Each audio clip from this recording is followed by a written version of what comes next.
Chapter 700, Bloodthirsty Chui Han, Your Highness, watch out behind you. Su Yingxue exclaimed, prompting Chui Han to turn around and swing his sword. The hidden weapons aimed at him were all deflected in the opposite direction with 10 times the force of their initial attack. Puff! Puff! Puff! Those individuals were all killed. Su Yingxue's heart slowly eased as she approached Chui Han.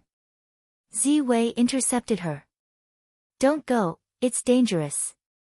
Having been an assassin for many years, Ziwei was highly sensitive to auras. Chui Han couldn't recognize anyone now, so he would attack anyone who approached.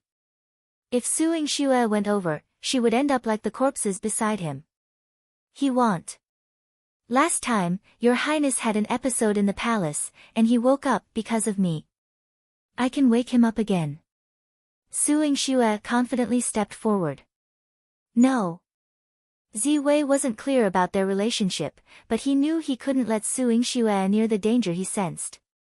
Your Highness recognizes me. He won't harm me. As Su Yingxue spoke, Chui Han approached with bloodshot eyes. His eyes were consumed by the sea of blood, turning him into a different person entirely. Normally, he was as cold as an immortal, distant and unreachable. But now, bathed in blood, he was like a demon, ready to engulf anyone in his path. Ziwei only protected Su Yingxue. Chui Han roared furiously and attacked him. Get back! Ziwei pushed Su Yingxue away. Though unmatched in the assassin world, he couldn't fully resist Chui Han's domineering sword energy. Cough, he coughed up blood. Not dead. Chui Han squinted, his blood boiling. How could someone survive his attacks? Kill him. That was Chui Han's only thought as he leaped into the air, sword swinging. Your Highness, stop. Ziwei is here to protect me. Don't kill him, Your Highness. Su Yingxue rushed forward in a hurry. She used the red jade soft whip to entangle Chui Han's hand, preventing him from swinging his sword. Chui Han glared at Su Yingxue angrily and said, You're seeking death. Your Highness, it's me, Su Yingxue. As she spoke, Chui Han broke free and sent her flying. Thankfully, Ziwei caught her, preventing serious injury. We can't get close to him. Let's go. Ziwei pulled Su Yingxue away. In Chui Han's current state, he wouldn't die, but anyone who approached him would. No, I can't leave Your Highness alone. Su Yingxue tried to go forward again, but Chui Han attacked once more. She pushed away Ziwei, stood her ground, and said softly, Your Highness. Chui Han's sword stopped just an inch from her neck. He couldn't harm her. Su Yingxue reached out and touched his cheek. Your Highness, are you in pain? Please stop, don't kill anymore. No, Chui Han shook his head. He couldn't stop. He needed more blood. In the shadows, Chu Qingye, preparing for an ambush, saw an opportunity to strike.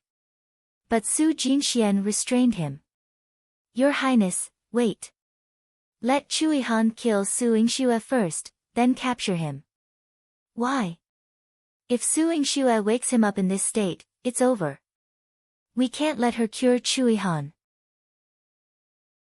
Chapter 701, Don't Talk, Kiss You. Chu Qingye was becoming impatient. He thought now was the best time to kill Chui Han. Don't rush. Su Yingxue doesn't stand a chance, and she won't even imagine dying at the hands of her beloved. Su Jinxian whispered sinisterly, like a demon from hell. He stealthily approached and launched 3 hidden weapons at Chui Han from behind Su Yingxue. Chui Han swung his sword and knocked them down, but his gaze turned fierce. You lied to me. I didn't. Your Highness, I won't harm you. I promise to cure your bloodthirst. Su Yingxue shook her head. She hadn't cured Chui Han yet, the silver needle in her sleeve remained unused. It's you. Behind Su Yingxue, Ziwei swiftly intervened and tangled up Su Jinxian. He would never allow Su Yingxue to be harmed. Seeing Su Jingshuan's success, Chu Chenye noticed Chui Han becoming wary of Su Yingxue and grinned maliciously. Well done. Chui Han, go ahead. Kill the woman you love with your own hands. Then I'll capture you and let father execute you to vent his anger. No longer in a hurry, he waited for Chui Han to kill Su Yingxue. However, when Chui Han moved towards Su Yingxue, she discarded the red jade soft whip and rushed to embrace him. At the last moment, Chui Han angled his sword, allowing Su Yingxue to hug him. Su Yingxue's soft voice came from his embrace. Your Highness, see. I won't hurt you, will I? Yes.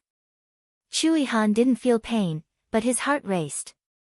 Thump, thump, his chest felt like it would burst. Alt! He roared in agony. He was in pain. His body felt like it was about to burst open. Your Highness, calm down, don't get agitated. Seizing the opportunity, Su Yingxue fed him medicine and gently patted his chest. Soon, his chest heaving subsided. Tears of relief filled Su Yingxue's eyes. Your Highness, it's all right now, he wouldn't kill anymore. Chui Han felt extremely uncomfortable, with his meridians throbbing all over his body. Every blood vessel felt like it was about to burst. However, the person holding him was like a soothing rain, gradually dissipating the sudden heat from his body. Your Highness, don't speak. My kiss will soothe you. Su Yingxue sensed his expanding meridians and acted quickly to prevent them from bursting. Chui Han winced in pain, his brows furrowing. Su Yingxue cradled his face, not minding the blood on his face. Her soft lips gently brushed over his eyebrows and nose bridge, and finally landed on his thin lips. Finally, she fed him the spring water extracted from Medicine King Valley. Cold, a sudden chill coursed through him. Su Yingxue hugged him. Calm down, Your Highness. Once the medicine takes effect, you won't feel pain anymore. As Chui Han relaxed, Su Yingxue inserted a silver needle into his neck. After a slight sting, Chui Han's body temperature gradually dropped. He felt drowsy and heavy. Struggling to keep his eyes open, he hoarsely whispered, Yingxue, his illness had flared up again. Su Yingxue was still in his arms. Had he hurt her? Your Highness, it's all right now. Rest well, Su Yingxue murmured. Su Yingxue's delicate and boneless hand gently patted Chui Han's back, tenderly comforting him. Chapter 702, Let Chui Han Kill Su Yingxue. Personally, Chui Han's vigilance and wariness gradually diminished. Su Yingxue, you're quite something. My imperial uncle, who kills without hesitation, couldn't even manage to kill you. You've truly disappointed me. Chu Qingye arrived with his men on horseback. Clad in armor, he looked imposing. Amidst his arrogance, there was a strong sense of hatred.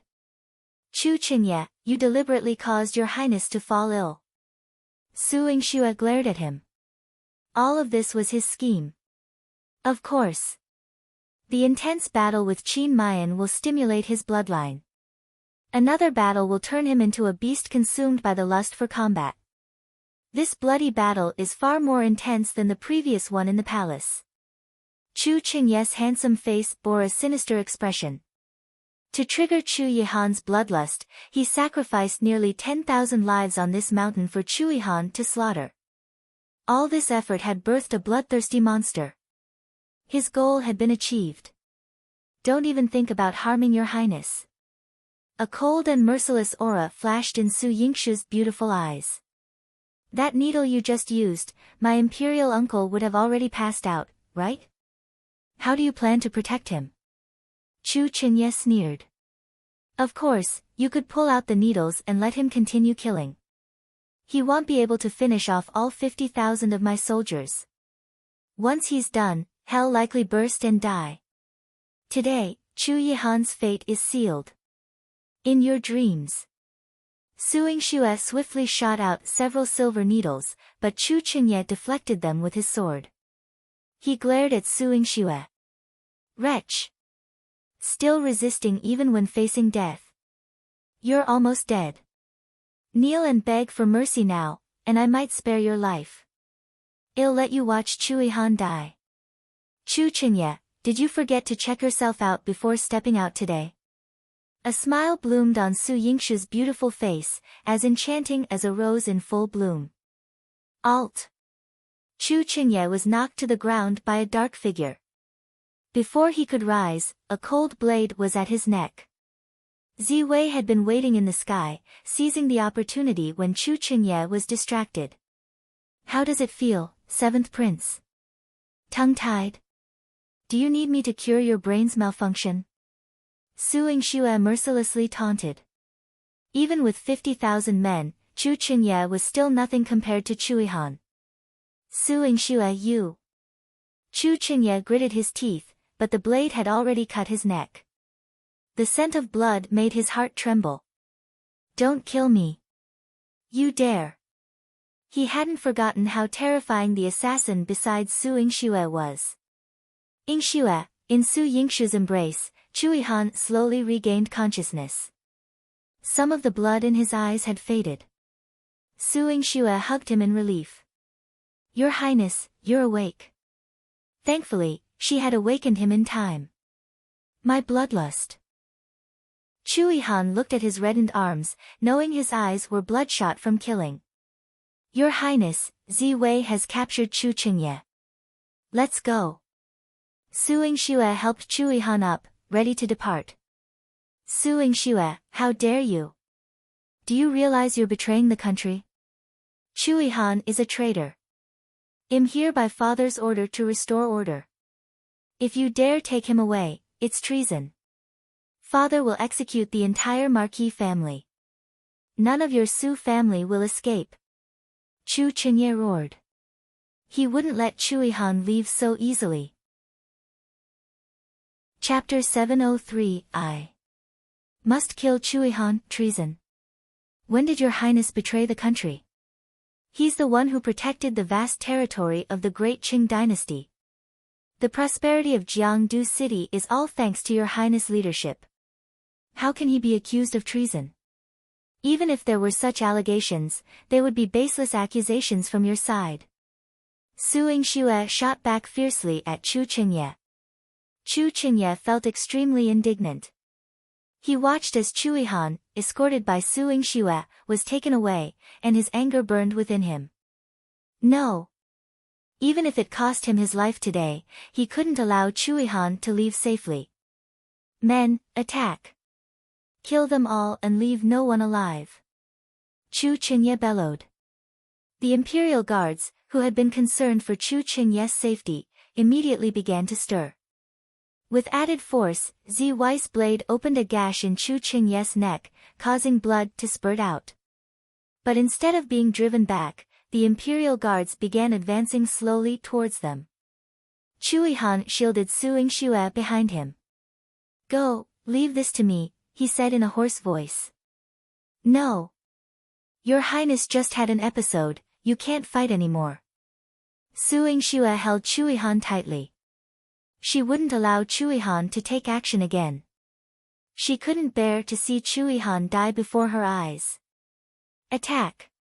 Today, no matter what, I must capture Chui Han and Su Yingxue, dead or alive. Kill them. Chu Qingye, risking being held hostage by Ziwei, continued to command the Imperial Guards. He threw his token, and the commander of the Imperial Guards picked it up. By the 7th Prince's order, attack. The Imperial Guards quickly stormed the palace, and Chui Han was ready to step forward with his sword. Wait! Su Yingxue shouted. You no longer want Chu Qingye's life, do you? Fine, I'll let you witness his torment until he dies and turns into a pool of pus and blood. Su Yingxue rushed to Chu Qingye, forced his mouth open, and shoved some medicine inside. Chu Qingye was forced to swallow the medicine, his face turning purple. Shortly after, he collapsed to the ground, convulsing violently. His eyes bulged as he stared at Su Yingxue. You ruthless woman, what have you done? He felt as if his entire body was on fire, every nerve screaming in agony. Before he could adjust to the searing pain, a chilling sensation spread from his body. It felt as if he had been submerged in ice, his blood freezing, his body stiffening. Cold. So cold. Alt. No. It's too hot. I'm going to die. All. Suing Shue, kill her. He had to kill her. The Imperial Guard's commander had initially intended to follow Chu Qingye's orders and kill Chuihan, dead or alive. But now, in so much pain, if he did indeed turn into a pool of pus and blood as Suing Shue had said, there would be nobody to present to the emperor. They would surely be executed. What? Your Highness. What should they do? Should they continue the attack? Kill him. Ah. Chu Qingye struggled desperately on the brink of death, his hair disheveled. But even in this state, he couldn't let Chuihan off the hook. With bloodshot eyes, he glared at Suing Shue, hoarsely warning her, You can't escape. My Ioo strong army has surrounded you. You will die for sure. Even if it cost him his life. Even if he turned into a puddle of pus and blood, he would take Chuihan and Suing Shue down with him. Suing Shue furrowed her brows. Chu Qingye was certainly stubborn. But she couldn't let Chuihan die here. Don't be afraid. Don't be afraid. The two men beside Suing Shue spoke simultaneously. Chuihan's voice was resolute, while Ziwei's voice was low and raspy. Chapter 704, Chuihan's Authority. The two exchanged a glance, seeing in each other's eyes a fierce determination to protect Suing Shue. Suing Shue smirked. I'm not that timid. If she were easily frightened, she wouldn't have brought Ziwei with her to find Chuihan. Chuihan took a brief rest and had already regained some strength. When the Imperial Guard's commander led the attack, he made sure that those people did not harm Suing Shue. Suing Shue retrieved the red jade soft whip, but its utility was limited. Because the two men by her side were guarding her tightly. Chu Qingye had been helped to his feet. Despite vomiting blood and his face turning pale, he still sneered at Suing Shue. You, just wait to be buried with me. How despicable. Suing Shue had the urge to rush up and slap him. Chu Qingye, your only chance has failed. The man swung his sword fiercely. Wherever his sword energy went, it was like turbulent waves crashing. 100 Imperial Guards fell under his blade instantly. The Imperial Guard's commander, a martial arts expert in the Great Qing dynasty, was alarmed by Chuihan's terrifying martial prowess. How many years would it take for a normal person to reach this level? No. No matter how many years he trained, it was impossible to reach it. He couldn't help but step back. Chu Qingye, enduring the torment of the poison, became even more irritable. I haven't failed. I won't fail. He roared at Chuihan. This time, he would take Chuihan's life. Chuihan, covered in blood, wore a devilish smile on his face. He was both enchanting and devilish. Suing Shue was also puzzled. It wasn't until she heard the thunderous sound of hooves behind her that she realized an army was approaching with an overwhelming aura. The sky seemed to be shrouded in darkness. Suing Shue was slightly shocked. The Black Cloud Cavalry? Suing Shue thought, finally, they are here. Chuihan's Black Cloud Cavalry had been mobilized just in time.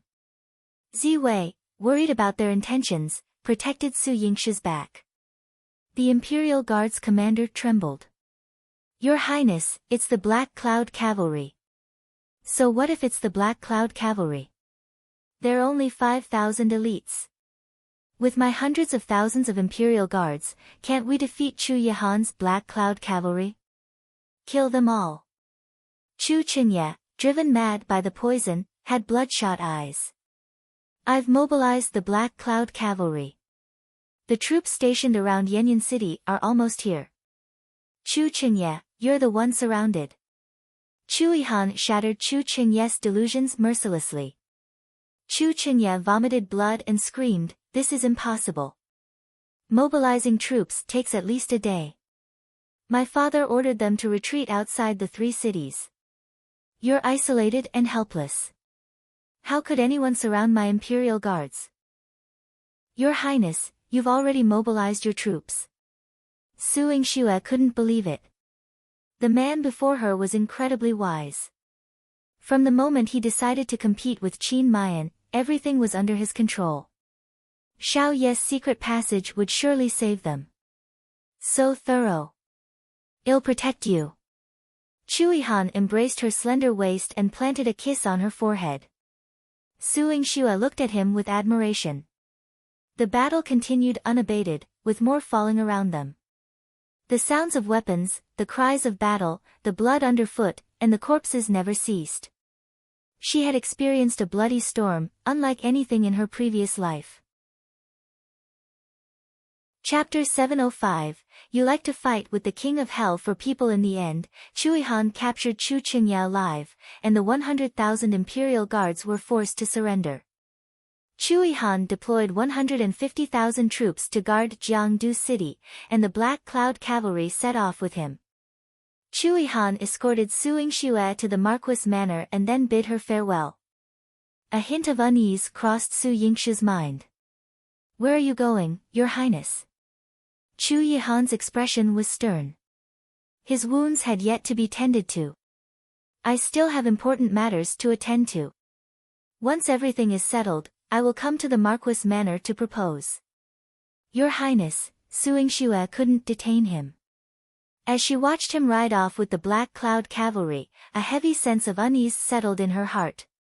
What was he planning to do? "It's not safe outside." Zi Wei's hoarse voice echoed in her ears. Su Yingxue turned to see him, noticing his numerous injuries. She hurriedly led him to the medicine hut. Originally reserved for her research, the medicine hut had become bustling lately. Before their return, Saint Juan had treated Qin Mayan's wounds. However, Qin Mayan was stubborn and insisted on seeing Su Yingxue immediately. Saint Juan, not one to be lenient, laced his medicine with a hefty dose of sleeping powder, causing Qin Mayan to fall into a deep slumber. Unaware of this, Su Yingxue tended to Zi Wei's wounds. Saint Juan approached Su Yingxue, observing her unharmed state and her ability to administer medicine. He smirked, "You're quite fortunate.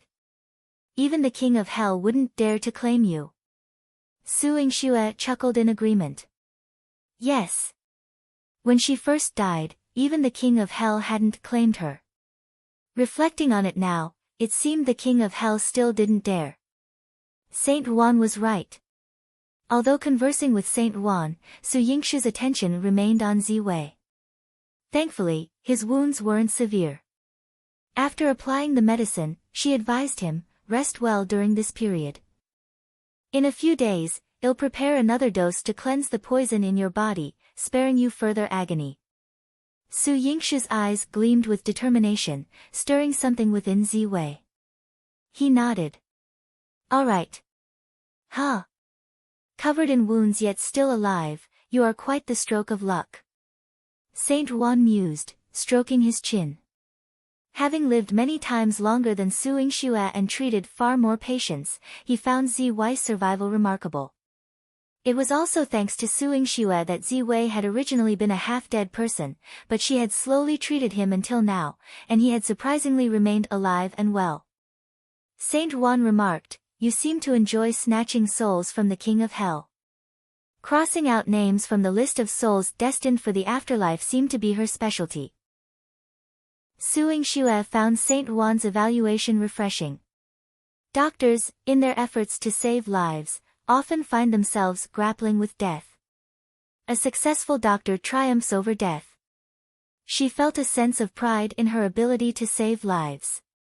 "Miss, the master requests your presence," Jilan announced from the entrance of the medicine hut. Su Yingxue entrusted the medicine hut to Saint Juan and proceeded alone to meet Su Qingji in the main hall. Su Qingzi's brow furrowed deeply, his expression grave. "Yingxue, what's the situation outside today? Knowing she couldn't conceal the truth from Su Qingji, Su Yingxue recounted, the emperor attempted to assassinate the 9th prince, but he managed to save himself by mobilizing his troops in time. Currently, the 7th prince has been captured. The 9th prince. I fear he can no longer contain himself, Su Qingji sighed heavily. Aware that turmoil in the royal court was inevitable, Su Qingji had not anticipated that Su Yingxue would become the catalyst. Would she be able to shoulder the weight of the world's responsibility in the future? Chapter 706. Someone from the Four Weapons Hall came. Translator, Henyi Translations Editor, Henyi Translations. Everyone looked at Yi Li in horror. They had never seen someone like Yi Li. Yi Li slowly left. He released the Apocalypse Legion from the system space and asked them to find the whereabouts of the other zombies. He had stayed in White Cloud Base City for 2 days. Now, he could be said to be a thunderclap in White Cloud Base City. His name was simply household here. The sunlight shone on Yi Li's face through the window. Yi Li opened his eyes. After a simple wash-up, a wicked smile appeared on his face. The Four Weapons Hall is finally here. With that, Yi Li activated his swift steps and disappeared from the scene. When he appeared again, Yi Li was in the wilderness. Senior Sister Leng, is that Demon King Yi Li really that powerful? He can easily defeat Senior Sister Leng Shui. Don't you think he's powerful? So what? Master is leading the team this time. No matter how powerful Demon King Yi Li is, he will die an ugly death. He actually dared to challenge the Four Weapons Hall. A group of genetic warriors from the Four Weapons Hall was heading toward White Cloud Base City. The leader was an old man, an 8th-tier chosen one. Yi Li could not defeat an 8th-tier chosen one at the moment. However, he had absolute confidence that he could escape. This was the charm of the swift steps.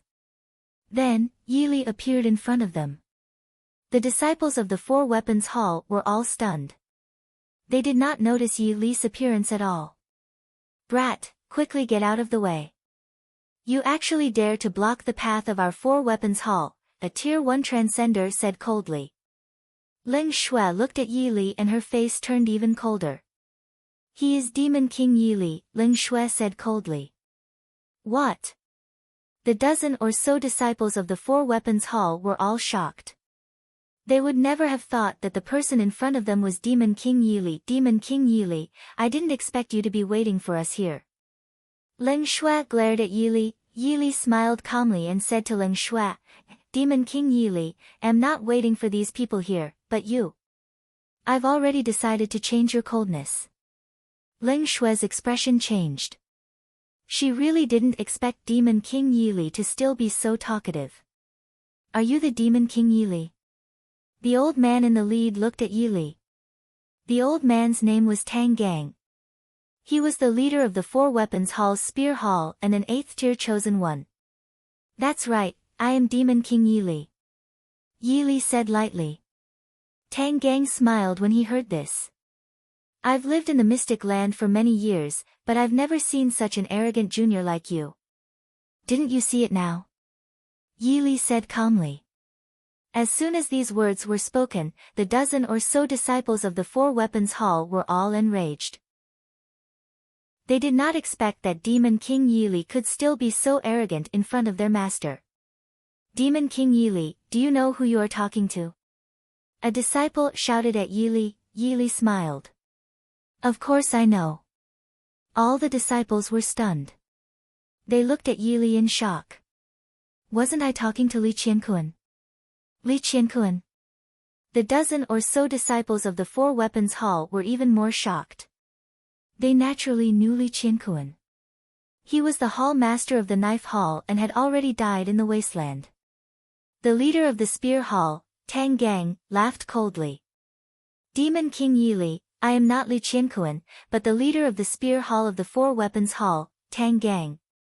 The disciples originally thought that Yi Li would be shocked, but they didn't expect that not only was Yi Li not shocked, there was no change in his expression at all.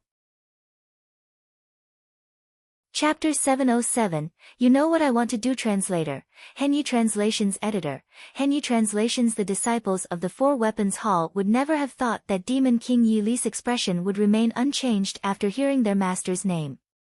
Oh right, is Li Qianquan an 8th-tier chosen one? Yi Li suddenly asked. The dozen or so Spear Hall disciples were shocked when they heard this. They really did not understand why Yi Li would ask such a question. That's right, Ling Shui said coldly to Yi Li. Yi Li smiled. Since I, Demon King Yi Li, can kill Li Qianquan, why can't I kill your master? What? As soon as he said this, the dozen or so disciples of the Four Weapons Hall turned pale with fright. They looked at Yi Li with their mouths agape. You're saying that you killed the Qianquan broadsword master? The leader of the Spear Hall looked at Yi Li in shock. Not only did I kill Li Qianquan, but I also killed 12 elders of your Four Weapons Hall, Yi Li said calmly. When Tang Gang heard this, his expression was terrifyingly cold because 3 of the 12 elders Yi Li killed were from the Spear Hall. Demon King Yi Li, I didn't expect you to be such a person. I'm really impressed. Tang Gang smiled coldly. He stared at Yi Li and realized that Yi Li was only a 5th-tier chosen one. Qianquan broadsword master Li Qianquan and the 12 elders of the Four Weapons Hall died in the wasteland. Of course, he did not believe that Yi Li did it alone, because this was definitely not something a 5th-tier chosen one could do. Demon King Yi Li, you caused my Four Weapons Hall to suffer heavy casualties. It's not too much for me to kill you now, right? A look of disdain appeared on Tang Gang's face. In his opinion, Yi Li was already a dead man. Are you even worthy of killing my Demon King, Yi Li? Yi Li shook his head. Although he couldn't beat Tang Gang, it wouldn't be easy for Tang Gang to kill Yi Li. The dozen or so disciples of the Spear Hall were extremely angry. They had seen arrogant people, but they had never heard of someone as arrogant as Yi Li. Ling Shui stared at Yi Li. She really didn't know why he could still be so calm in such a situation. Was he not afraid of death? Humph. Tang Gang snorted and was about to attack Yi Li. But before he could make a move, Yi Li suddenly disappeared from the spot. Tang Gang caught sight of Yi Li's figure, but he was too close to Yi Li. When he was about to attack, Yi Li was already in front of Ling Shui. A terrifying long sword was pressed against Ling Shui's neck. How was that possible? The dozens of Spear Hall disciples were all dumbfounded. They couldn't even believe it. They only saw Yi Li disappear on the spot. In the next second, Yi Li appeared in front of Ling Shui with a terrifying long sword in his hand. As for the long sword in Yi Li's hand, the dozen or so disciples were all shocked. They could swear that they had never seen such a terrifying sword. They felt like they had entered a cycle of reincarnation with just a glance. Ling Shui was the same. She did not expect such a situation. For a moment, she could not help but be stunned. Yi Li, what do you want to do? Tang Gang roared at Yi Li. Yi Li smiled faintly. You know what I want to do. As soon as these words were spoken, Tang Gang and the dozen or so disciples of the Spear Hall were all shocked. They knew that as long as Yi Li's sword went any further, Ling Shui would disappear from this world forever. Chapter 708, The Truth Back Then Useless. Seeing this, Chu Mingyuan cursed angrily, unable to hide his frustration. Chu Qingye was incapable, failing to eliminate Chu Yihan. As for the Empress, she was proving to be utterly worthless. Watch this place, Chu Yihan ordered sternly. Behind him, Mo Qi immediately knelt, his voice filled with determination. Yes, Master, we will ensure that no one breaches this area. Both he and the Black Cloud cavalry behind him exuded a formidable presence, rendering everyone silent and motionless. Advancing with his Qingfeng sword in hand, Chu Yihan seized Chu Mingyuan by the collar, dragging him forcefully into the imperial study. Dragged along, Chu Mingyuan's golden crown swayed precariously atop his head, his disheveled appearance projecting anything but the dignity of an emperor. Thrown unceremoniously onto the dragon throne, Chu Mingyuan found the Qingfeng sword pressed against his throat, its blade gleaming threateningly. Chu Yihan's eyes glinted with a mixture of allure and menace as he spoke. After all these years, you still can't contain yourself? You! Chu Yihan. Trembling with fear, Chu Mingyuan found himself unable to articulate a response, overwhelmed by the humiliation of the situation. Answer me. Are you feeling uneasy sitting on this throne? Chu Yihan's blood-streaked countenance, both enchanting and eerie, exuded a palpable aura of danger, intensifying the emperor's discomfort. Though unspoken, Chu Mingyuan's inner turmoil was evident in his trembling lips and desperate silence. Yes. This throne has become unbearable, causing me endless sleepless nights. Chu Mingyuan thought to himself, but he still couldn't answer. However, he refused to yield to Chu Yihan's intimidation. Chu Yihan, I am the rightful emperor, bestowed the throne by the late emperor himself. Your actions constitute treason. My father and our ancestors will not let you escape punishment, and the people will not forgive you. Chu Mingyuan's outburst was met with a mocking smile from Chu Yihan, whose lips curled in contempt. Father? The people of the realm? It was I who received the throne from my father. I conquered the vast lands of the great Qing dynasty. What right do you have to blame me? You, Chu Mingyuan exclaimed, his agitation causing him to bump into Chu Yihan's sword tip. You're talking nonsense. I am the emperor. I am the rightful emperor of the great Qing dynasty. What evidence do you have to prove that father passed the throne to you? There was none. It couldn't exist. Back then, when Chu Yihan was on an expedition, father was weak, and Chu Mingyuan seized the opportunity to kill Consort Shu and destroy the decree he had left with Chu Yihan's mother. There was no way Chu Yihan could have known about this.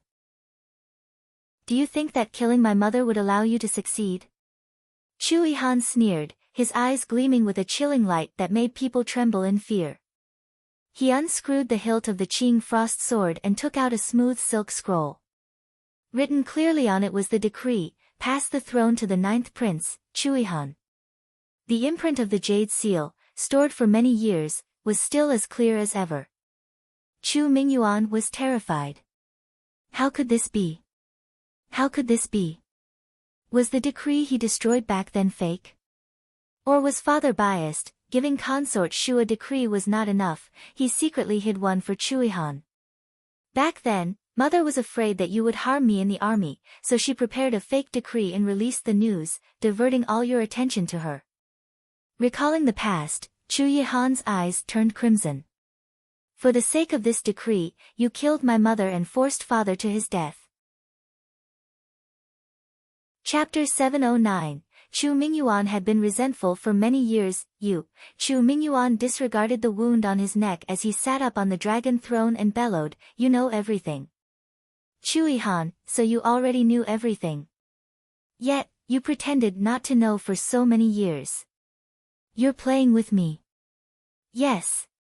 Chu Yihan answered him decisively, his voice cold and deep, for so many years, you've been unable to sleep day and night. Every day, you're worried that he'll rebel and kill you. How does it feel? Do you feel good? Chu Yihan. Chu Mingyuan roared in a low voice. The truth was slowly revealed by Chu Yihan. He would never admit that Chu Yihan was telling the truth. He hadn't enjoyed a peaceful night's sleep since he ascended to the dragon throne many years ago. You still don't dare to admit it? Chu Yihan pressed on and even told him, your son, Chu Qingye, is dying. You can't kill me, and neither can he. I've gathered enough troops around Yenyun City to flatten the palace and kill all your people in the court. I'll erase you from the history of the great Qing dynasty and burn everything you've done. Chu Yihan, how dare you? How dare you? I am the emperor of the great Qing dynasty. Why not?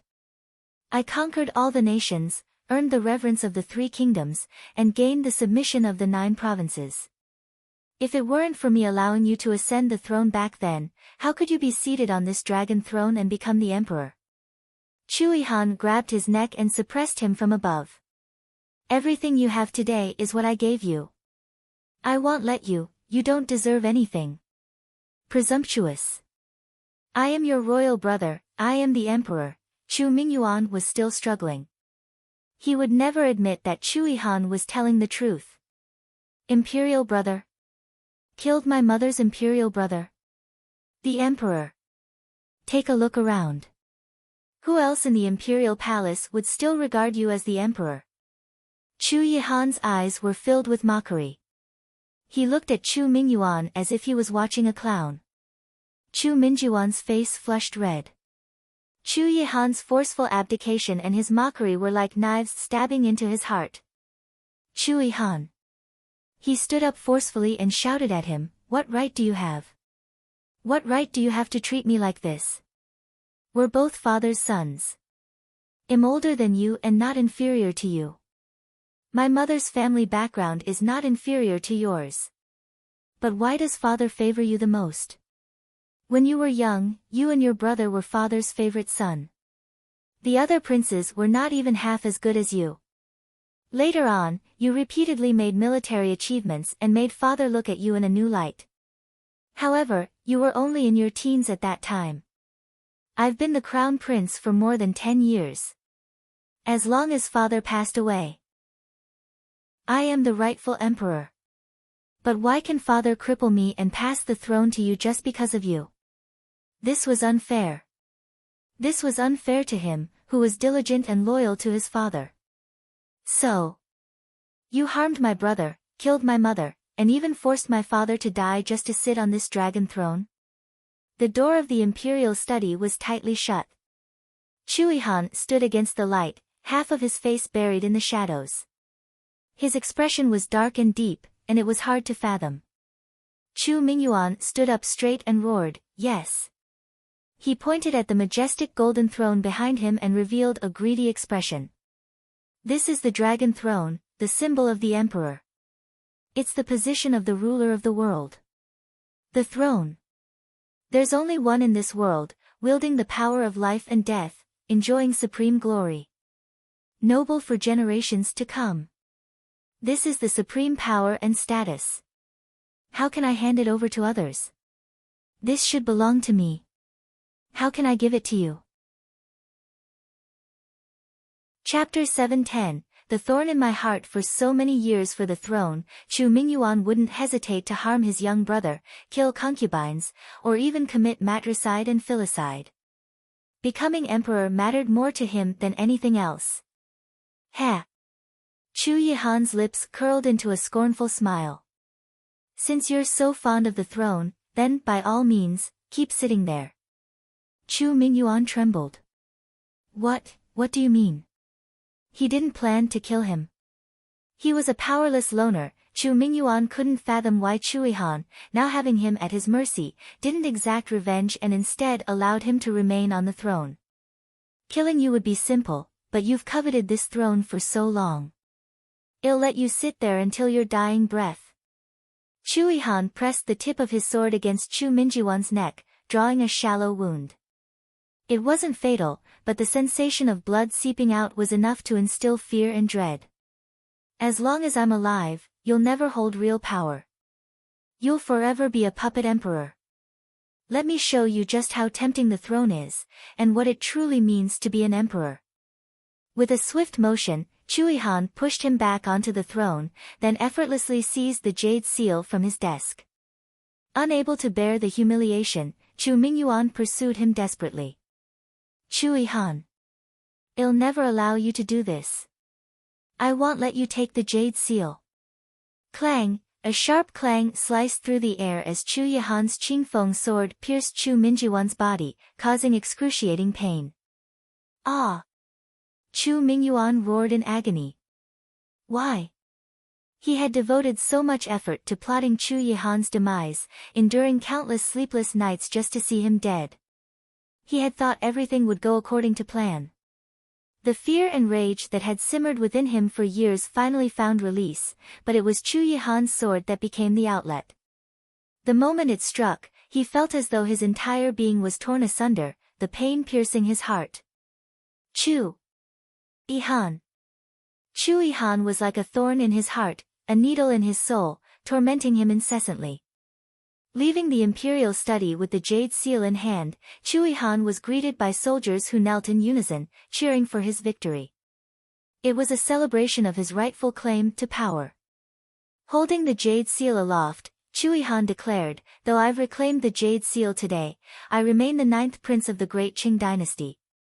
No need for long live chants, but remember, the great Qing dynasty belongs to me." "Yes, your highness. For eternity, you shall reign as the great Qing dynasty's eternal king." Their unified voices thundered like an unstoppable force, echoing loudly and resolutely. "Follow me to the Marquis of Marshal South's manor for a proposal." With Chu Yihan's command, tens of thousands of soldiers marched in perfect formation behind him, a formidable force moving from the imperial palace to the Marquis of Marshal South's manor. The people of the Marquis manor could hear the deafening sound from far away. The womenfolk huddled together in fear. Su Han escorted them to the backyard and then went to the front hall, beside Su Qingji. It was a rare occasion for the Su family to gather together so orderly. Even Su Xinlan, trembling with fear, brought her children back to hide. She had heard of the chaos in Jiangdu City, where Chu Yihan was forcing the abdication, and soldiers flooded the streets. Although Changxin Marquis Manor had its guards, they couldn't compare to the forces led by Su Qingji in the Marquis of Marshal South's manor. Moreover, Su Yingxue, Chu Yihan's beloved, was also in this manor. Chapter 711, close to the Marquis manor. The one who forced Su Han out of power was her husband. No matter where she was not as safe as Su Yingxue. Despite the commotion outside the mansion and the approach of unknown danger, Su Han remained calm and collected as she approached Su Qingji. "Grandpa, the ladies have all been taken care of. Don't worry," she reassured him. "All right, Hainer, you can go to the backyard first." Su Qingji, clad in armor, furrowed his brows. This time, the visitors outside were likely unfriendly. As the head of the family, he had to protect everyone within the household. Su Han frowned. She knew that although Su Qingji was old, he was still brave and skilled in combat. However, she also had her responsibilities to fulfill. She stood beside Su Qingji and said firmly, "Grandpa, I am your granddaughter, and I will stand by your side." The children of the Su family fear nothing. Su Qingji's eyes showed admiration as he patted Su Han's shoulder. "Well said. The children of the Su family should be like this." Su Xinlan, with her son and daughter, hid in a side hall. She sneered disdainfully, "What's the point of pretending? Is hiding not safe? What use is there for a delicate young miss? If rebel soldiers come in, they'll kill you first." Beside her was a timid-looking boy of about 12 or 13. "Mother, are rebel soldiers coming? I'm scared, I don't want to die." Su Xinlan held her son's hand, intending to comfort him, but her daughter interrupted. "Useless. Your maternal grandfather is a defender general. What rebel army would dare to attack here? Even if the emperor wanted to attack, he'd have to think twice." The girl was eloquent, and behind her not-so-beautiful appearance, there was a shrewdness. Su Xinlan smiled satisfactorily. She held her son's hand, comforting and educating him. "Hunger, learn from your sister. You can't be inferior to her." Yi Hong nodded understandingly and nestled into Su Xinlan's arms. He was different from his sister since he was little, being obedient. Whatever Su Xinlan said, he would do. In this situation, they sought refuge, and he didn't understand anything. So, he stayed in his mother's arms. Yi Zhenjin, who had been articulate earlier, rolled her eyes at her brother's weakness. She held Su Xinlan's arm and speculated, "Mother, do you think the person who came is the 9th prince? I've admired 9th prince for a long time. It would be great to meet him today. If the 9th prince comes, I'll make sure you meet him." Su Xinlan patted Yi Zhenjin's hand. She had met the 9th prince before. Although she didn't like him, she was willing to fulfill her daughter's wishes. Even though Yi Zhenjin was already 18 and engaged, there was no harm in broadening her horizons. They hid in the side hall. Upon learning that Su Yingxue had secretly gone to the front door of the medicine hut, Su Qingji was anxious to find her. As he walked, he scolded, "This child is becoming more disobedient. How could she leave my side?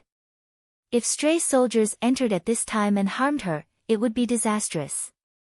Su Qingji was anxious. Beside him, Su Dingheng, who was forced to follow, trembled in fear. "Father, Yingxue knows martial arts. Ordinary people can't hurt her. Let's return to the front hall and wait. It's dangerous at the main entrance." As they neared the main entrance, the sounds of horse hooves and footsteps grew louder. Su Dingheng was so scared he wanted to shrink away. Chapter 712, Chuihan proposes marriage. "You're useless. You're Yingxu's biological father. She's in danger, yet you ignored her comfort and kept retreating.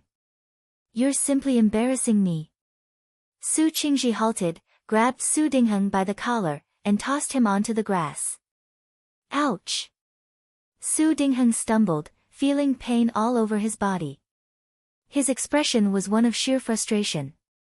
Muttering behind the crowd, he grumbled, worried. "I should have the ability to worry about her. Anyone by her side can take on 100 men. Who could harm her?" Instead of worrying about Su Yingxue, he might as well worry about when his bones would fall apart.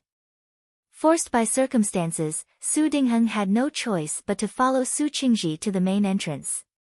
However, they hadn't even made it outside when the door was blocked. Even Su Yingxue found herself trapped at the entrance, unable to leave. Dressed in red attire and wielding a red jade soft whip, Su Yingxue stood tall and heroic at the entrance. Her beautiful eyes held a hint of confusion as she noticed the neatly lined-up army at the Marquis Manor entrance.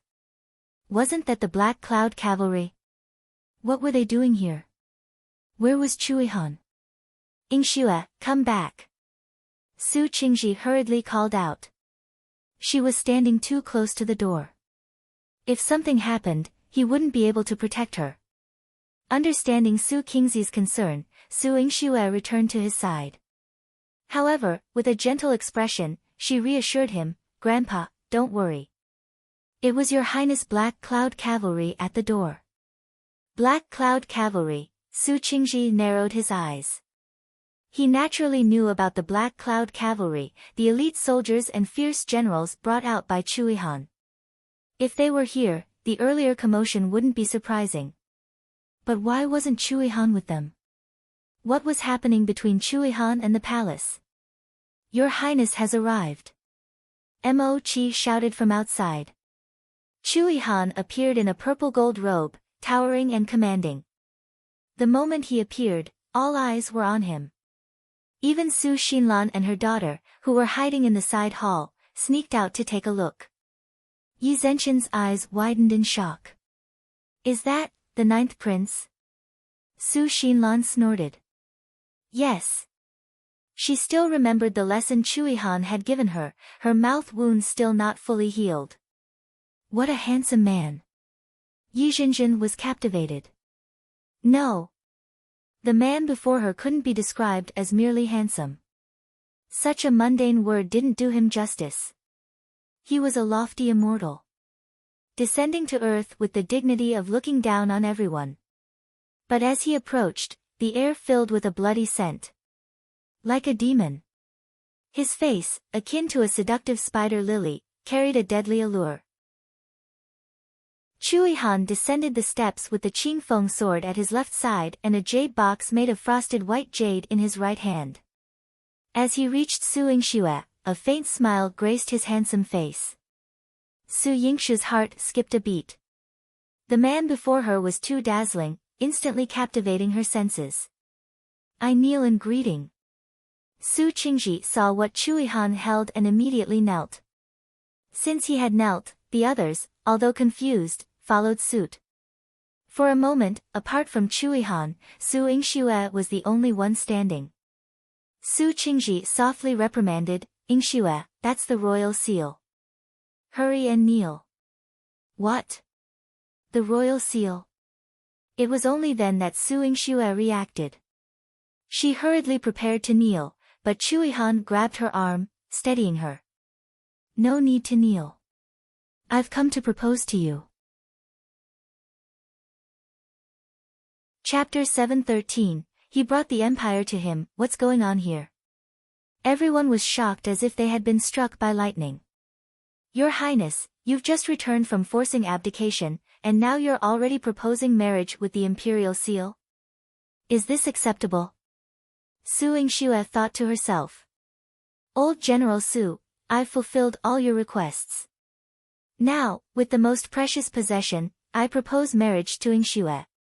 I've long admired Su Yingxue and wished to make her my one and only princess.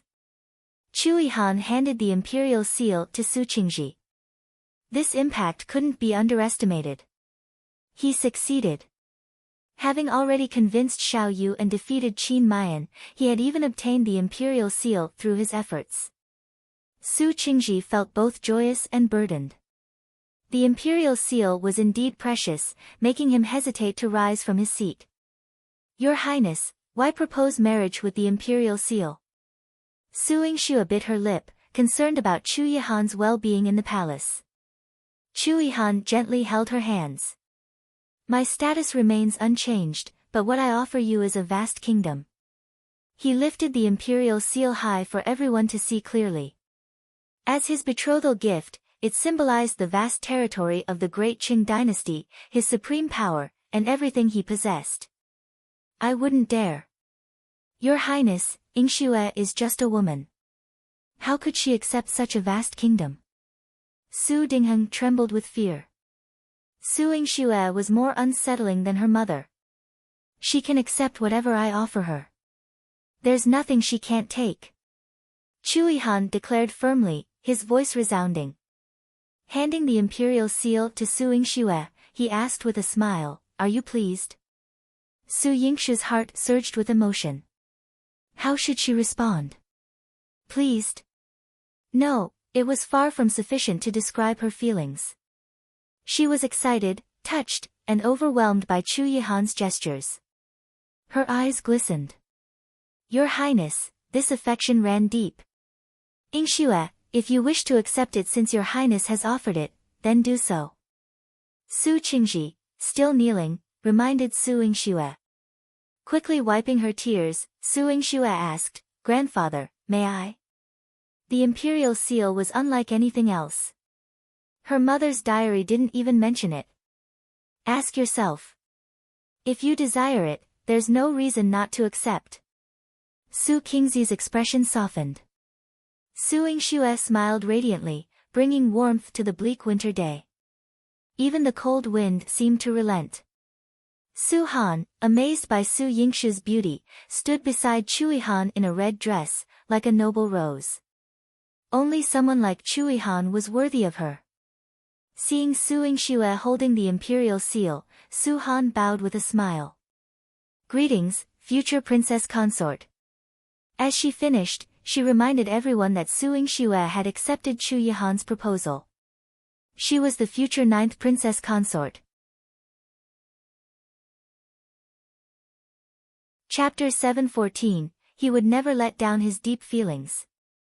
As the night grew darker, yellow leaves drifted from the branches, carrying a hint of melancholy and desolation. They fell to the ground, crumbling into ash. While they should have mirrored the loneliness, they were now cast into a festive light by the red lanterns. Tonight, the Marquis Manor glowed with red lights, exuding an air of celebration.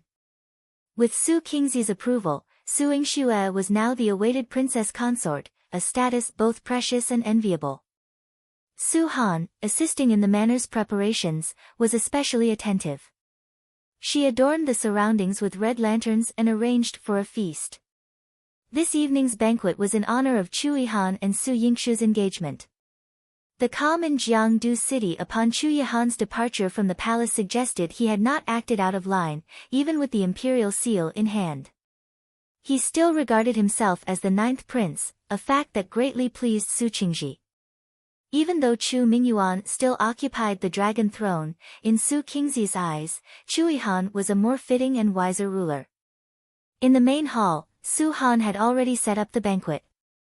Su Qingzi, seeing no sign of Su Yingxue and Chu Yihan, worriedly inquired, "Where are your highness and Yingxue?" "They're in the medicine hut," Su Han replied. "Your highness is injured, and Yingxue is tending to him." Su Qingzi nodded. "In that case, we shouldn't rush them. Your highness' recovery is paramount."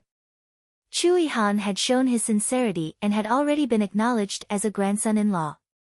Su Qingzi's attitude toward him had changed, becoming more caring. "Father, forgive me for speaking out, but even though the engagement has been agreed upon, how can we allow Yingxue to administer medicine to your highness? We cannot summon other physicians to the Marquis Manor, nor can we spare servants to attend to your highness," Su Xinlan said.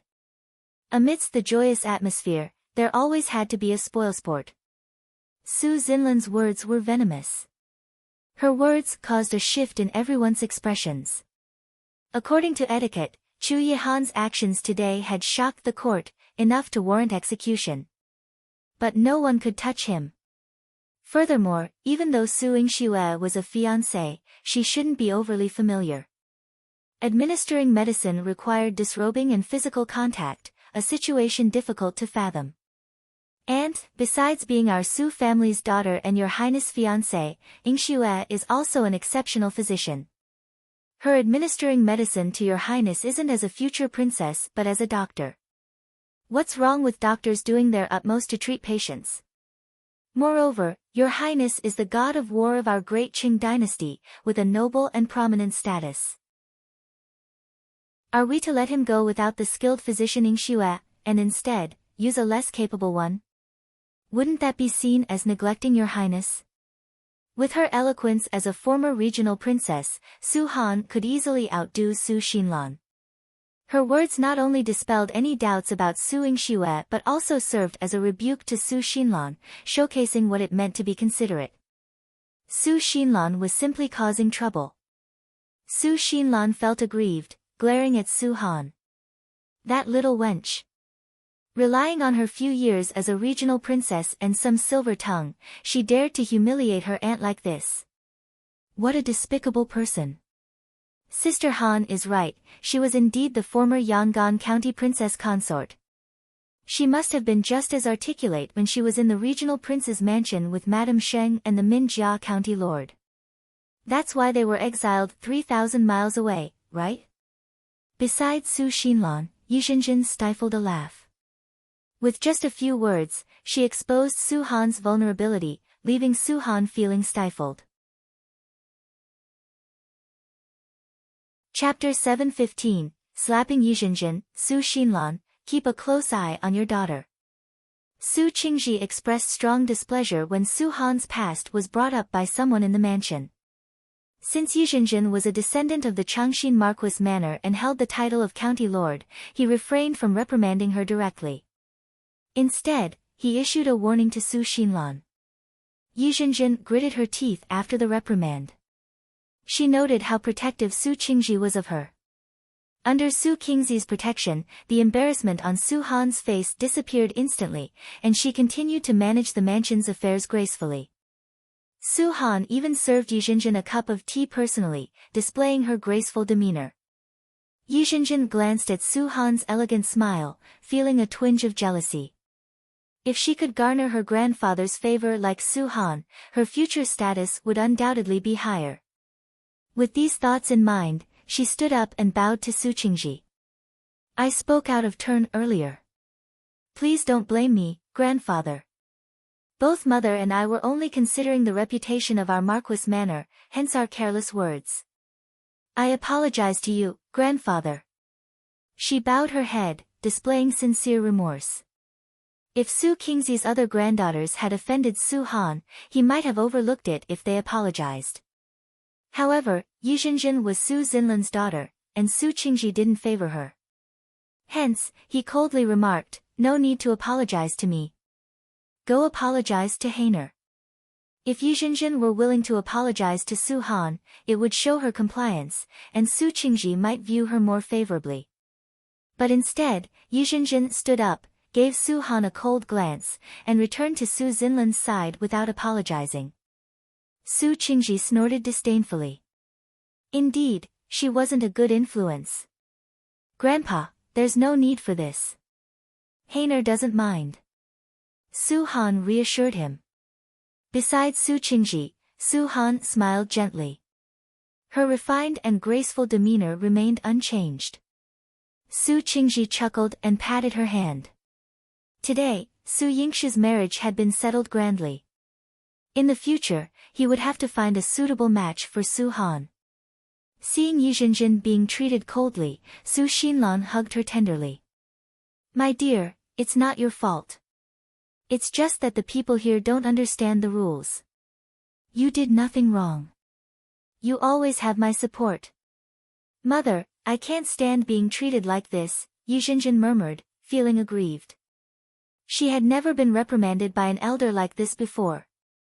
She felt humiliated. Who did Su Han think she was? Moreover, Su Yingxue hadn't even made an appearance yet. With these thoughts swirling in her mind, Yuzhenjin quietly slipped out. Su Han noticed her movements and instructed Jifan to follow her. When Jifan returned, she whispered to Su Han, Miss, Yuzhenjin went to the medicine hut secretly.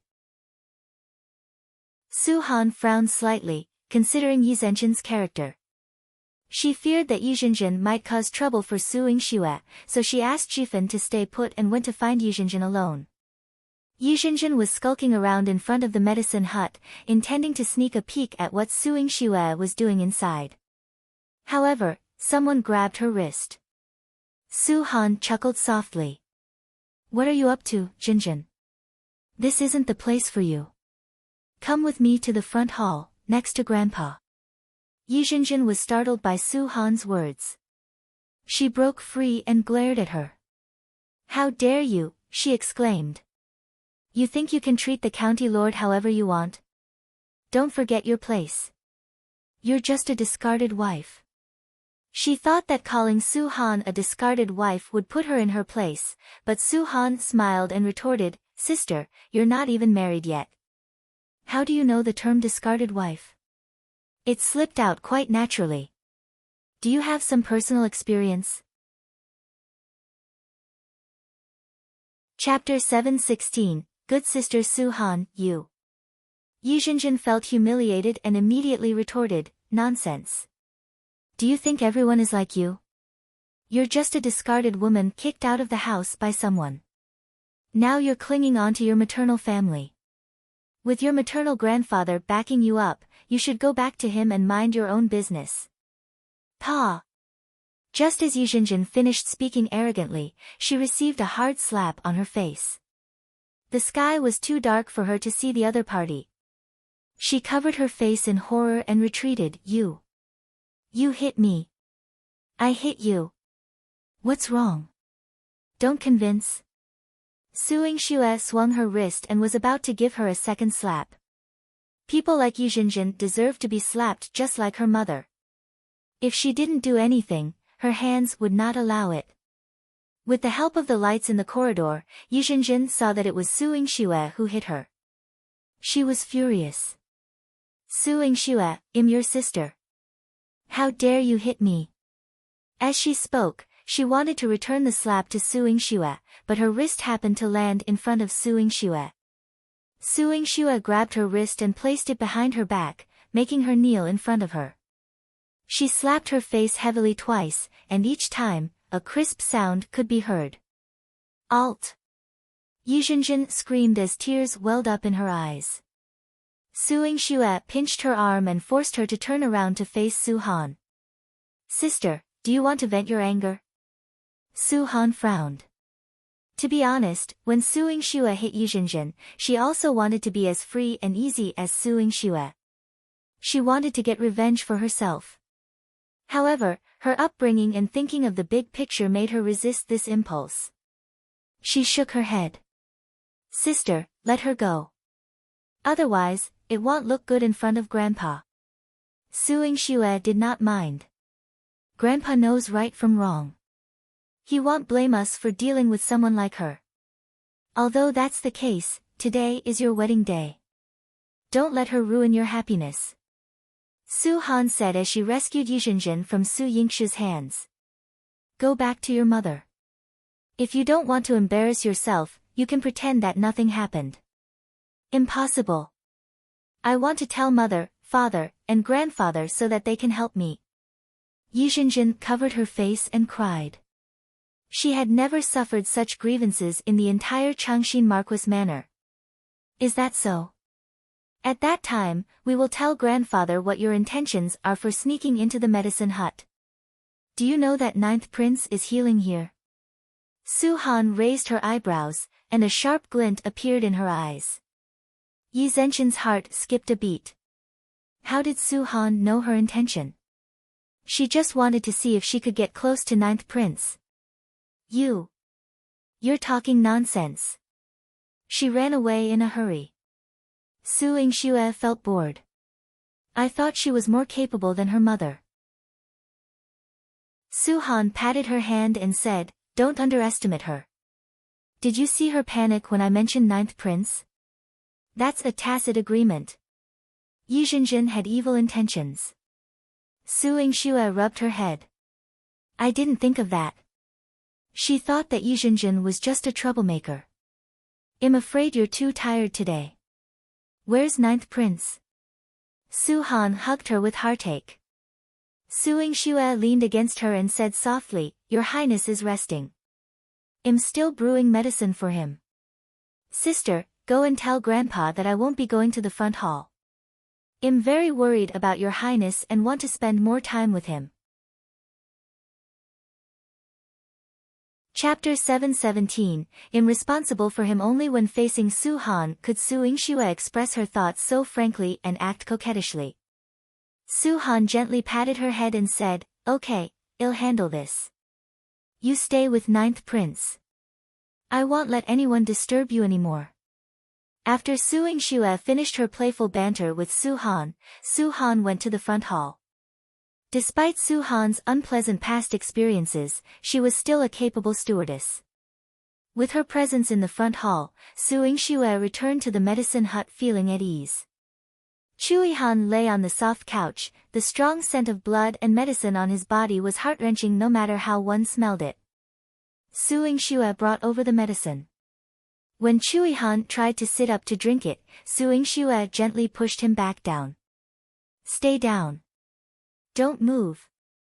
Han chuckled softly. Yes, Princess Consort. Though he was seriously injured, he couldn't resist teasing Su Yingxue. Under the glow of the luminous pearl, Su Yingxue's charming face became even more radiant. She pouted, her heart aching.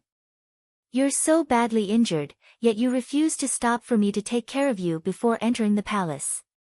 Han knew he could treat his injuries later, but he had to seize the moment to deal a fatal blow to Chu Mingyuan. That was why he insisted on going. Seeing Su Yingxue's worried expression, Han pinched her tender face. I'll try not to get hurt in the future. What do you mean try? You're not allowed. If you get injured again, especially this badly, I won't be your doctor anymore. I'll let someone else treat you. You will get pain. As Su Yingxue vented her frustration, she gently fed Han the medicine.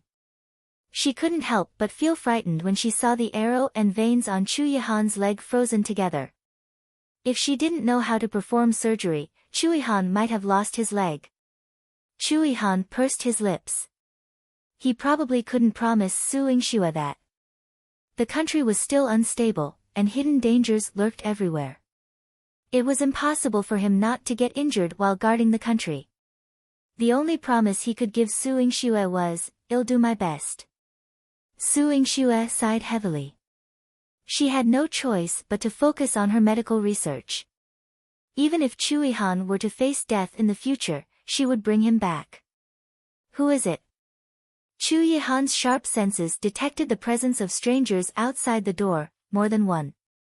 Su Yingxue tilted her head and patted his shoulder. Don't worry.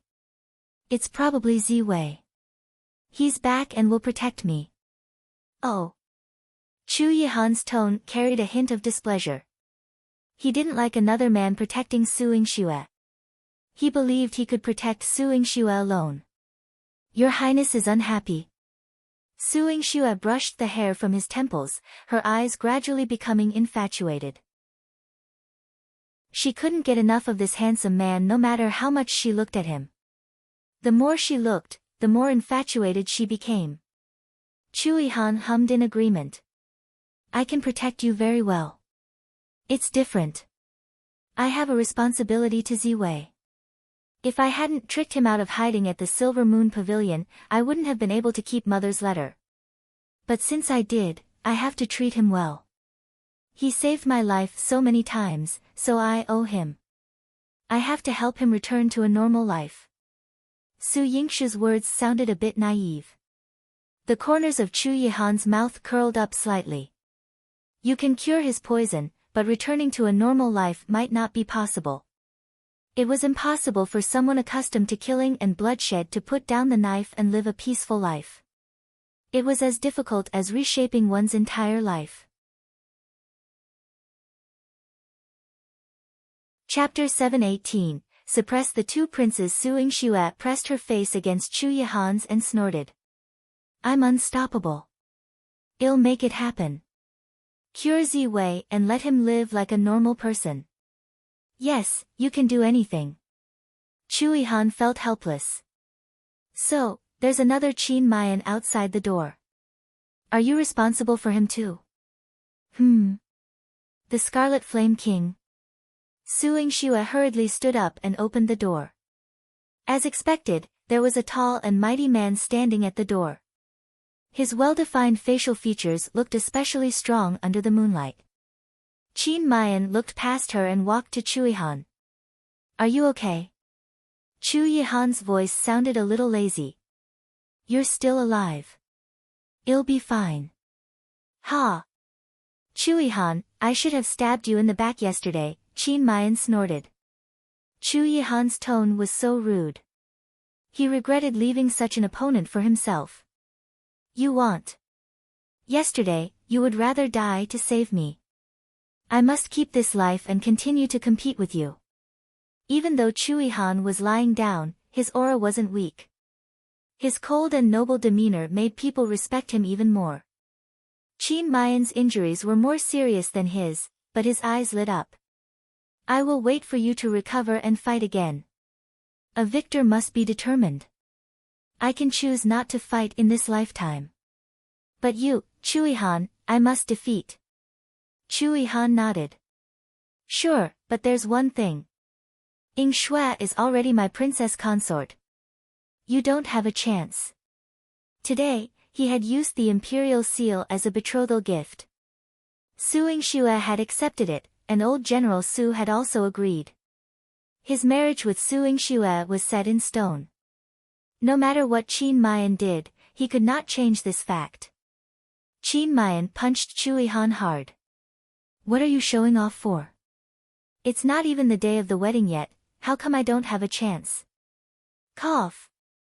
Chu Yihan had been holding his breath since the beginning. Qin Mayan's punch caused him to cough out a mouthful of blood. Your Highness. Su Yingxue rushed to his side and pushed Qin Mayan away. She gave him a heart protection pill and glared at Qin Mayan. Scarlet Flame King, if you dare to touch your Highness again, I'll make sure that you won't be able to walk out of this medicine hut. Qin Mayan was speechless. It was a little sudden. Why did he feel that Chu Yihan was so cheap? Chu Yihan, are you pretending? I only used so much strength and you're already vomiting blood. Qin Mayan was very competitive, especially when it came to his opponent. He was about to pick Chu Yihan up and examine him. Su Yingxue stabbed a needle into his hand. Qin Mayan let go of his hand in pain. He clenched his fists and gritted his teeth. Chu Yihan, stop pretending. Get up and fight me if you dare. Watch me smash your face. He deserved it. Chu Yihan sat up on the bed and his expression became serious. You can fight, but write a letter to the king of Great Wei Dynasty immediately. If you die at my hands, you cannot start a war at the border. Qin Mayan couldn't stand goading her. I'll write it. He rolled up his sleeves and was about to find a pen and paper when Wei Ju rushed in to stop him. Your Highness, you can't write. You can't write it. If he wrote this and sent it back, he would lose his life. Miss Su, please persuade Ninth Prince. Wei Ju could only ask Su Yingxue for help. They were all for Su Yingxue. She could solve it with a word. No one is allowed to fight here, or I'll kick them all out. Su Yingxue's eyes widened in anger. When a beauty was angry, her beauty was soul-stirring, but no one dared to ignore her power. Chapter 719, and Qin Mayan Su Yingxue added, both of you are my patients now. Do you know the consequences of offending a doctor? Qin Mayan, do you still want to hold a sword in your hand? Chui Han. Do you still want your legs? Qin Mayan kept a straight face and stopped talking. Chu Yihan's face was cold, and he fell silent. Wei Ju secretly gave Su Yingxue a thumbs up. He thought secretly, Miss Su, you're my idol. After arranging Chu Yihan on the bed, Su Yingxue wanted to send Qin Mayan back. Chu Yihan grabbed her hand. There's someone with him. Why are you going? There are still some medicines in the clinic for the Scarlet Flame King. I'll go and get them. The clinic was her private property, so she definitely wouldn't let Wei Ju in. Therefore, even though Chu Yihan was unwilling, he could only agree to her request. He couldn't remind Su Yingxue to come back early. That would make him seem petty. Qin Mayan couldn't see through Chu Yihan's thoughts. He only felt that this fellow was too hateful. Before he left, he deliberately said harshly to him, Chu Yihan, you'd better recover quickly. Even if you're Yingxu's future husband, I won't show you mercy. You're also someone who needs to recuperate. Don't talk so much nonsense. It was unpleasant to look at.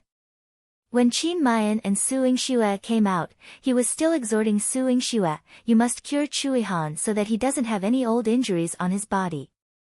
Only then can I fight him fair and square. Do you have to compete? Is winning or losing that important? The corners of Su Yingxue's mouth twitched. It seemed that the two critically ill patients that she had painstakingly cured would have to fight to the death in the future. It was too difficult for her to be a doctor. Qin Mayan told her firmly, yes. This is something 1 am determined to do. I will compete with Chu Yihan in this life.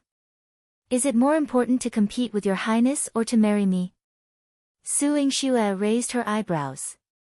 Qin Mayan answered subconsciously, it's more important to compete with him.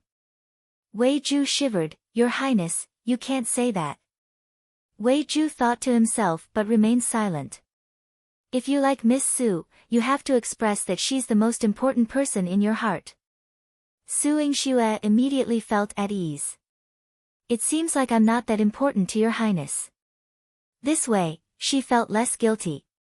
After all, Chu Yihan and Qin Mayan had fought because of her. Qin Mayan grabbed her shoulder and held it tightly, making her feel the heat in his palm. Yingxue, this is different. I like you and won't marry anyone but you. This is the determination of feelings. However, Chu Yihan is the opponent that I care about the most and want to conquer the most in my life. Competing with him is my lifelong ambition. I can never marry you, but I can't let go of the chance to have a fair duel with Chu Yihan. The chilly night wind blew past, and Su Yingxue should have been surrounded by coldness. However, she felt that Qin Mayan was the one who brought her warmth. He had such a passionate heart. It was clean and bright, with a pure heart. He was tenacious and knew what he wanted and what he had to do. He was strong, clear-headed, and a hero of the world, worthy of respect. Su Yingxue smiled slightly.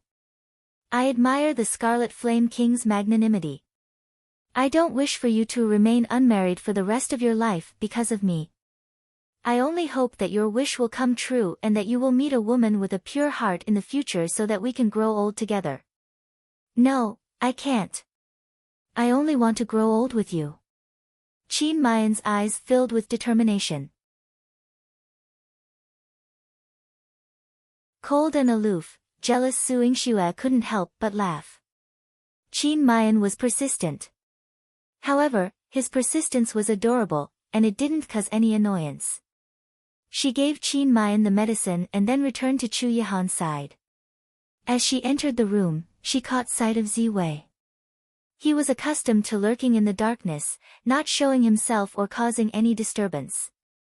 But whenever she was in danger, he would immediately stand in front of her. That sense of security was truly comforting. Su Yingxue smiled at him. In the darkness, Ziwei's cold heart skipped a beat. Her smile was so beautiful. Being by Chu Yihan's side made him less icy. When he wasn't sleepy, he would engage in casual conversation with her. As they discussed the palace's situation that day, Su Yingxue gained insight into Chu Yihan's thoughts. She understood why he hadn't seized the throne and instead allowed Chu Mingyuan to sit on it. It was his way of punishing Chu Mingyuan. However, the Empress' behavior surprised Su Yingxue. Seated at the head of the bed, with her right hand interlocked with Chu Yihan's left, Su Yingxue asked, "Why did she go to the imperial study today? Isn't she afraid you'll kill her?" The Empress must be afraid of death. Especially of Chu Yihan. She wasn't looking for the imperial brother, Chu Yihan replied calmly. She was looking for her son. Her son. Speaking of Chu Qingye, I wonder if he's still alive. Should I go take a look? Suddenly, Su Yingxue remembered poisoning Chu Qingye. Could he be dead now? The poison was potent, and if a person had weak willpower, they might succumb to the torment and end their suffering. Don't go. Chu Yihan pressed her down, his strength domineering. What does his life and death have to do with you? Do you still want to see him? The last question carried a dangerous tone. It sent shivers down Su Yingxue's arms. Shaking her head, she said, "No, let him be. It wouldn't be a loss if he dies anyway." Su Yingxue's indifferent attitude reassured Chu Yihan. His smile deepened. "What are you laughing at, Your Highness? I don't care if Chu Qingye lives or dies. Are you that happy?" Su Yingxue couldn't understand. Chu Yihan nodded. "Yes. Ever since you fell in love with him, I've wanted to kill him for a long time." Su Yingxue was shocked. Really? Chu Qingye was Chu Yihan's nephew after all. Was the imperial uncle so ruthless? When he made you cry, I broke his leg, Chu Yihan mentioned casually. Su Yingxue recalled the incident and slapped her thigh. So it was Your Highness doing back then. 2 years ago, she had confessed her feelings to Chu Qingye, urged by Su Yuro. Chu Qingye publicly embarrassed her by rejecting her. She returned home in tears. A few days later, she heard that Chu Qingye had broken his leg while riding a horse. So it wasn't an accident. Someone was jealous. Su Yingxue touched Chu Yihan's face, feeling extremely sweet in her heart. Despite his high and aloof appearance, he was truly attractive. He loved her so much. The night was still young, and she fell asleep leaning against Chu Yihan as he slept beside her. Later in the night, Su Qingji came to check on them. Su Wei followed behind him. They reached the door and saw Su Yingxue and Chu Yihan asleep on the bed. Su Wei immediately spoke up, "Master, isn't this against the rules?" "After all, Miss and Your Highness haven't," Su Qingji interrupted him with a push and took him outside. He instructed Jilan to close the door and guard the medicine hut, not allowing any servants from the residence to approach. A different woman Jilan was exceptionally meticulous.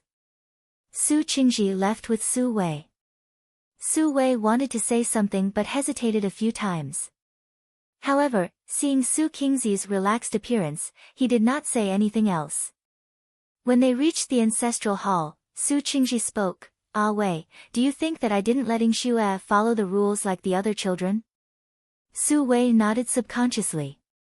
Although General has agreed to Ninth Prince's proposal and his marriage with Missing Xue has been decided, they are not married yet. Miss reputation is more important. If it were any other granddaughter, Hainer, or Miao Miao, I would chase the person on the bed away and punish them. Su Qingzi's stern expression didn't seem like he was joking. However, he had also said that if it was anyone else, Suing Xue was not included. This was indulgence and favoritism towards Suing Xue. General, you didn't object to Ninth Prince and Missing Xue being together. You just wanted to see how sincere Ninth Prince was to Missing Xue and which one he would choose in the future. Su Wei pointed out the main point. This was Su Qingzi's painstaking effort, and he didn't know if Suing Xue would understand. Su Qingji stroked his beard. I've never been dissatisfied with the Ninth Prince. It's just that the royal family is complicated and his identity is no different from the emperor. Look, even the emperor can't do anything to him with the imperial seal that he brought today. That's why I let him compete with Xiao Yu and Qin Mayan. Young Master Xiao was easily persuaded by the Ninth Prince because he wanted to marry the miss for the sake of his family. The Scarlet Flame King was defeated by his loyalty. If he would stab the Ninth Prince in the back, he would have won. But I will not letting Xue marry him. How can I entrust my life to a disloyal and unjust person? Su Qingji snorted. However, he was very lucky. These three people who liked Suing Xue were all loyal and outstanding people. Suing Xue had also chosen the person she loved. His heart was extremely at ease. When Su Wei saw Su Qingji like this, he couldn't help but think of how he treated Long Shuli. He smiled and said, the general's treatment of Missing Xue isn't any worse than the second madam. However, Missing Xue is not bold enough to pull your beard. Su Qingji was stunned for a moment. He touched his beard, which was not long, and instantly thought of Long Shuli's action. She always said that his body was good and his beard could be used as medicine. She secretly wanted to cut it. If the hard way didn't work, then the soft way. She didn't even know how much of his beard he had made her grow. When the hard way didn't work, she resorted to the soft approach. He couldn't count how many times she had tinkered with his beard. She claimed it could save lives, so sacrificing a bit of beard was no big deal. His beard was always trimmed in half by Long Shuli, leaving it neither long nor short. After Long Shuli left, even as his beard grew longer, he still habitually trimmed it like she used to. That daughter whom he had adored so dearly. Since Xue is Shuli's daughter, there's no need to treat her like an ordinary woman. If she looks like Shuli, then so be it. This was how Su Qingji viewed Suing Xue. Long Shuli was a little fairy who had fallen into their world by mistake. He had never reprimanded her for changing her, but she had instead changed her. Now, there was still Suing Xue. She was also a different girl. Then, he must protect her like he protected Shuli. He would not change her. As long as he let her do what she wanted to do. She and Ninth Prince won't do anything out of line. If they do, no one can say anything when they become husband and wife. When Suing Xue was mentioned, Su Qingzi's eyes were filled with love. Chapter 722. See through Su Jingshuan's tricks. Su Wei didn't say anything else, simply smiling beside Su Qingji. They sat in the ancestral hall for a while longer before Su Wei received the news. General, he's back. The affection in Su Qingzi's eyes instantly vanished, replaced by an unfathomable gaze. Bring him here. Yes, sir. Su Wei immediately went to Su Jingshuan's courtyard. Su Jinxian had narrowly escaped death and finally returned.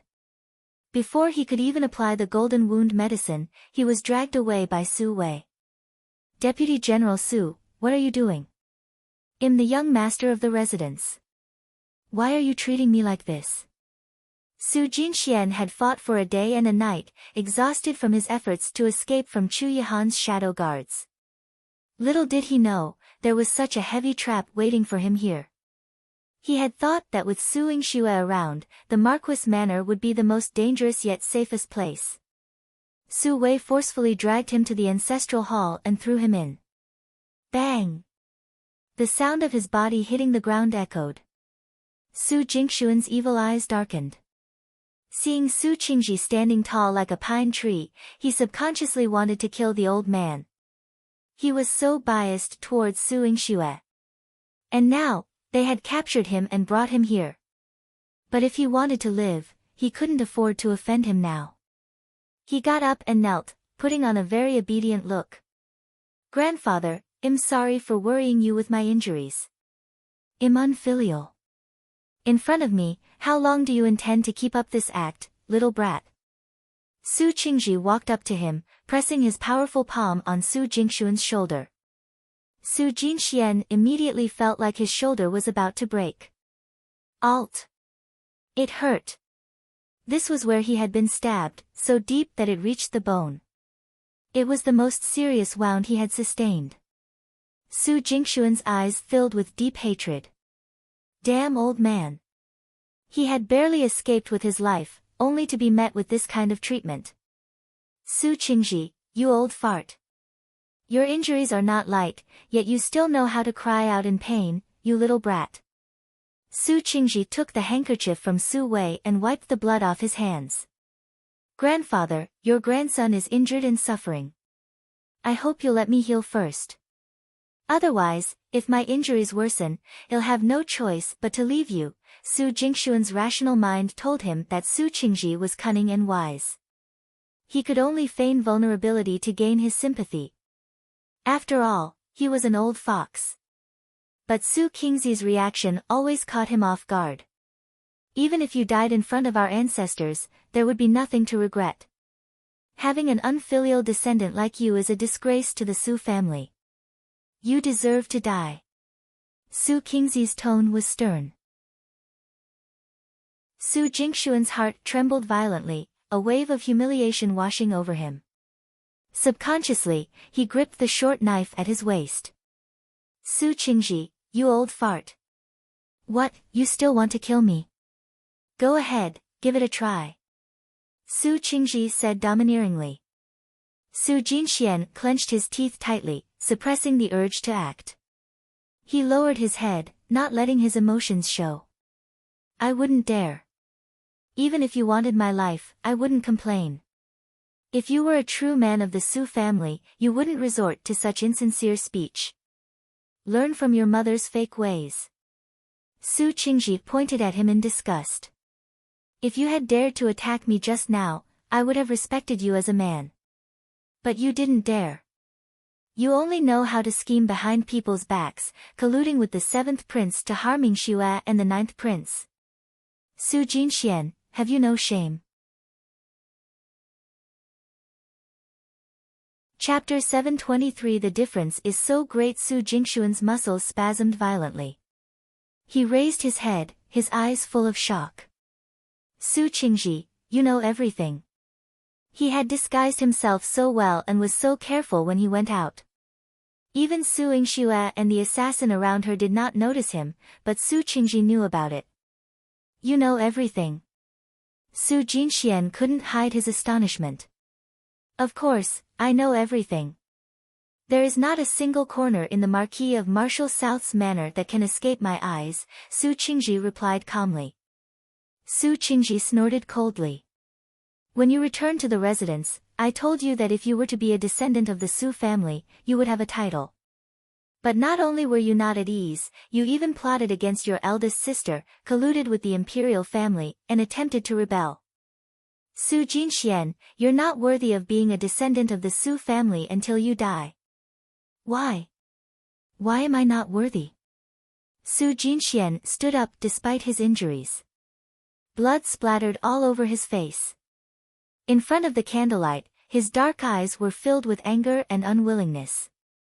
Just because my mother didn't enter the residence, my father was weak and incompetent, and am not a legitimate son, I don't deserve the surname Su. Why? He pointed at the memorial tablets that filled the ancestral hall and roared, they are all surnamed Su. They can be worshipped here after death and have a home to return to. But what about me? My surname is also Su, and am also of the Su family's bloodline. However, I've never entered the Su family's door openly since I was young, and I've never had a good meal with the Su family. Why should I be treated like this? Why should my mother and sister die tragically? Because you have evil intentions and insulted the Su family. Su Qingji pointed at Su Jinxian. Back then, your mother used dirty methods to give birth to you and your sister. She even persecuted the mistress of the Marquis Manor. This is already an additional crime. Considering that the two of you are of the Su family's bloodline, I did not kill her. But how did she do it? Deceiving your father and letting your sister enter the manor, how many troubles have you caused in Marquis Manor? How many schemes have you schemed against my two legitimate grandsons? Two legitimate grandsons? Su Jingxuan's cold face had a mocking smile on it. We're both grandsons, but you're always biased towards Su Hao and Su Yingxue. Do you think of me and my sister as the descendants of the Su family again? Presumptuous. Young master, how dare you speak to old master like this? Su Wei berated. He had fought with Su Qingji for many years, but he had never dared to be so arrogant in front of Su Qingji. Shut up and let him speak. Today, I will make him understand. Su Qingji chased Su Wei out and faced Su Jinxian calmly. Your birth and your sister's was a mistake. I truly hate a sinister person like your mother. However, you're both descendants of the Su family. It's not that I don't take you and your sister seriously. It's just that you and your sister have evil intentions and are disappointing. Su Qingji recounted in detail, when your sister entered the family, I treated her and Yingxue together, but she secretly instigated Yingxue to harm Hauer and even stole Yingshi's things. She was even more jealous of her identity and repeatedly used your father to frame her. This was her doing. You grew up outside, and I have looked for a teacher and master for you, but you refused to accept them. You insisted on learning unorthodox ways and evil martial arts. Later on, you even acknowledged Wu Dao as your master. This is your doing. Your father has 4 children, Su Hao and Yingxue. They are the children of Shuli. Now, Su Hao is a general, guarding bamboo leaf pass for the country. As a doctor, Yingxue was benevolent and had saved tens of thousands of patients in Jiangdu City. You're all descendants of the Su family. I've given you the same chance, but the difference between you is so great. Cripple his martial arts. The children of 2 different mothers grew up so differently. Su Jinxian couldn't listen to Su Qingzi's reasoning. There was only resentment in his heart. This is all caused by your bias. Why didn't you bring me back then? Why must I be looked down upon and ridiculed outside? It's all your fault. Do you think I don't want to be like Su Hao? I don't have the chance. Even if I bring you back, you won't be able to become Su Hao. When you and Su Hao entered the military camp together, I was 100 times stricter with Su Hao than you. Have you forgotten how you entered the military camp? It was your father who used money and connections to put you in. Su Qingji gave him a stern warning. You have your parents' favoritism, but Su Hao only has me, his grandfather, who is strict with him. If you are jealous, why don't you dare to compete with Su Hao in the arena? This is because you don't dare. You know you're inferior. Su Jinxian held his head and covered his ears as if he couldn't hear Su Qingji. No. It's not like that. I'm not inferior to Su Hao. It is your unfairness that caused today's situation. If I were also the son of the Marquis Manor, if I also had a noble status, there are no ifs. Everything has been placed in front of you. You chose the wrong path. Now, you have to bear the consequences yourself. Su Qingzi's last sentence was sincere and even carried a trace of reluctance. Su Jinxian sensed danger. He touched the short knife at his waist and stood up. What do you want? Old man, I'm warning you, if you, alt. Su Wei hurried in from outside. He thought that Su Qingji was injured, but he didn't expect to see the scene of him capturing Su Jinxian. Su Jinxian thought that he was fast enough and sinister enough to stab the poisoned knife into Su Qingzi's body. However, Su Qingji did not even give him the chance to pull out his knife. He held his hand down and cut his bone with his backhand. His hands were like dragon claws, crushing his bones and breaking his tendons. Oh! Su Jinxian screamed in pain. Every vein on his face was bulging, and his face turned red. He felt as if all the veins in his body had ruptured, and the blood in his body was running wildly. Every part of his body felt as if it was being cut by a blade. I don't want to die. Su Jinxian fell to the ground with a thud. His limbs kept twitching, and his white eyes were filled with unwillingness. No, no, no. I can't die. Su Qingzi's heart ached when he saw him like this. He was his grandson after all. He wiped his eyes, and in the blink of an eye, he became another iron-blooded family head. He told Su Jinxian, the Su family is full of loyalty and will never allow disloyal and unjust people to enter the ancestral hall's genealogy. Now that you've harmed Yingxue and colluded with her to rebel, it'll cripple your martial arts. From now on, if you're willing to stay in the Marquis Manor in peace, you'll have a place. However, if you still want to cause trouble, it'll put righteousness above family and personally tie you up and send you to the 9th prince. No, no, no. Su Jinxian let out a heart-wrenching roar. He hated it. He was unwilling. You old fart, you can't do this to me. Why? When Su Jinxian was dragged away, he shouted until his throat was broken. What right did he have to cripple his martial arts? What right did he have to let him stay in the Marquis Manor for the rest of his life as a cripple? Just because he hurt his beloved granddaughter, Su Yingxue. This was unfair. He was also a member of the Su family. Princess Consort was wise. Chuihan rested in the Marquis Manor for a day. When he woke up, Su Yingxue informed him that Mo Qi had arrived. Originally, Su Yingxue didn't want him to exert himself too much, considering his severe injuries, and should rest more. However, Mo Qi insisted that there were many matters to attend to after the battle, so she reluctantly helped Chuihan up. Mo Qi knelt halfway before Chuihan and reported, the conflict has subsided. The garrison from Yenyun City has returned. The former commander of the Imperial Guards has been executed. The Lan family's guards have dispatched pursuers. As for the 7th prince, he seemed to have begun self-harming due to his delirium. By the time we arrived, he was already a cripple. A cripple? What did he do? Su Yingxue was particularly curious. After all, Chu Qingye had tested the poison for her. He castrated himself, Mo Qi revealed, causing Su Yingxue's expression to stiffen. He must be unable to cope with the situation, she commented. However, Chuihan smirked slightly. In that case, there's no need to be merciless. Send him back to the prince's residence and assign someone to watch over him. Yes, your highness. Mo Qi felt his master was strangely gleeful.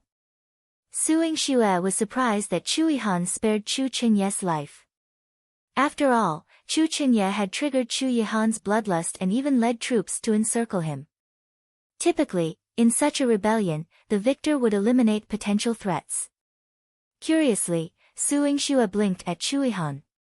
His eyes seemed profound. He's just a cripple. I won't waste my time with him. I'll spare him because he addressed me as imperial uncle. Why do I feel sparing his life is more cruel than killing him? Su Yingxue tilted her head. Mo Qi thought, Princess Consort, you've caught on. A defeated general stripped of his dignity as a man, what's the point of keeping him alive? Chuihan heard Su Yingxue's remark. Instruct those guarding Chu Qingye not to let him commit suicide, he ordered. Mo Chi clenched his teeth. Yes, master, he replied, feeling his master's ruthlessness. Who will your highness appoint as the new commander of the Imperial Guards? This was a critical military issue that couldn't be left unresolved. Chu Yihan pondered for a moment. You will temporarily assume the role. The Imperial Guards need reorganization. I'll decide after I've recovered. Also, have you found the individual who attacked me that day? On the day they were besieged by Chu Qingye, there was a highly skilled man who plotted against Su Yingxue, exacerbating her bloodthirstiness. He was also associated with Chu Qingye. While Chu Yihan might spare Chu Qingye, he would never spare his accomplice. When Chu Yihan mentioned this, Mo Chi glanced at Su Yingxue but remained silent for a moment. Feeling Mo Chi's gaze, Su Yingxue said, Don't tell me you think that person has something to do with me or is within the Marquis manor. Mo Chi nodded vigorously. Princess Consort, you're astute. He's someone from your household. Su Yingxue concluded, rubbing her chin. Although she hadn't seen the person clearly, his slim figure and ruthless attacks hinted at his involvement with her and his presence within the Marquis manor. Su Jinxian. Su Yingxue gritted her teeth. Mo Chi nodded. Princess Consort, you're wise. He has exceptional lightness skills. The shadow guards were on the verge of catching up to him, but once he entered the Marquis manor, they dared not pursue. Therefore, Chu Yihan's actions against this person would depend on Su Yingxue's response. With a stern expression, Su Yingxue declared, Your Highness, I'll immediately capture him. You can deal with him as you see fit. Su Jinxian had lingered for too long. She hastened to Su Jingxuan's courtyard, only to find her grandfather had stationed guards there, preventing anyone from entering. Aster, save me. When Su Yingxue tried to enter, Su Wei was notified to come over. He brought Su Yingxue to see Su Jinxian. Su Jinxian lay on the bed, looking weak and barely breathing. Su Yingxue lifted his blanket, pinched his bones, and clicked her tongue. He's badly injured.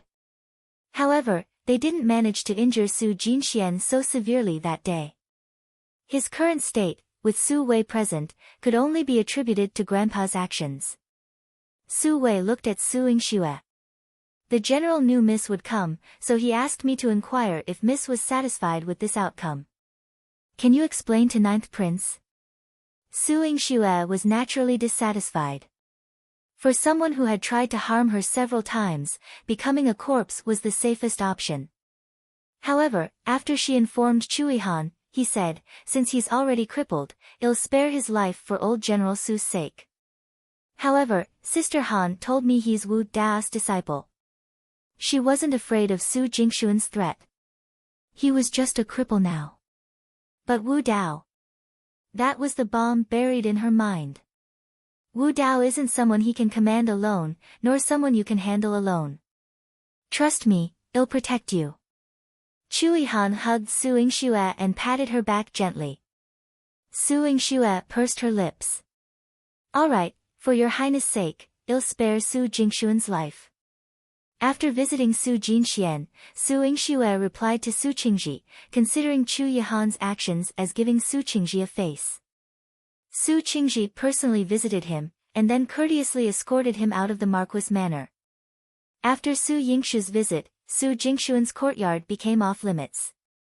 Except for those who attended to his meals, no one else was allowed in. He was now just a good-for-nothing who would rely on others for the rest of his life. Indignantly, Su Jinxian lay on the bed. He didn't care what others thought. He knew.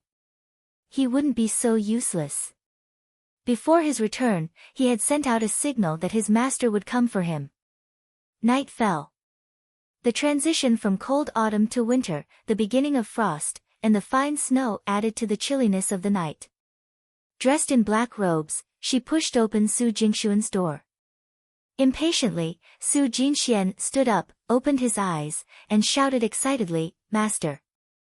Master is finally here. Master, save me.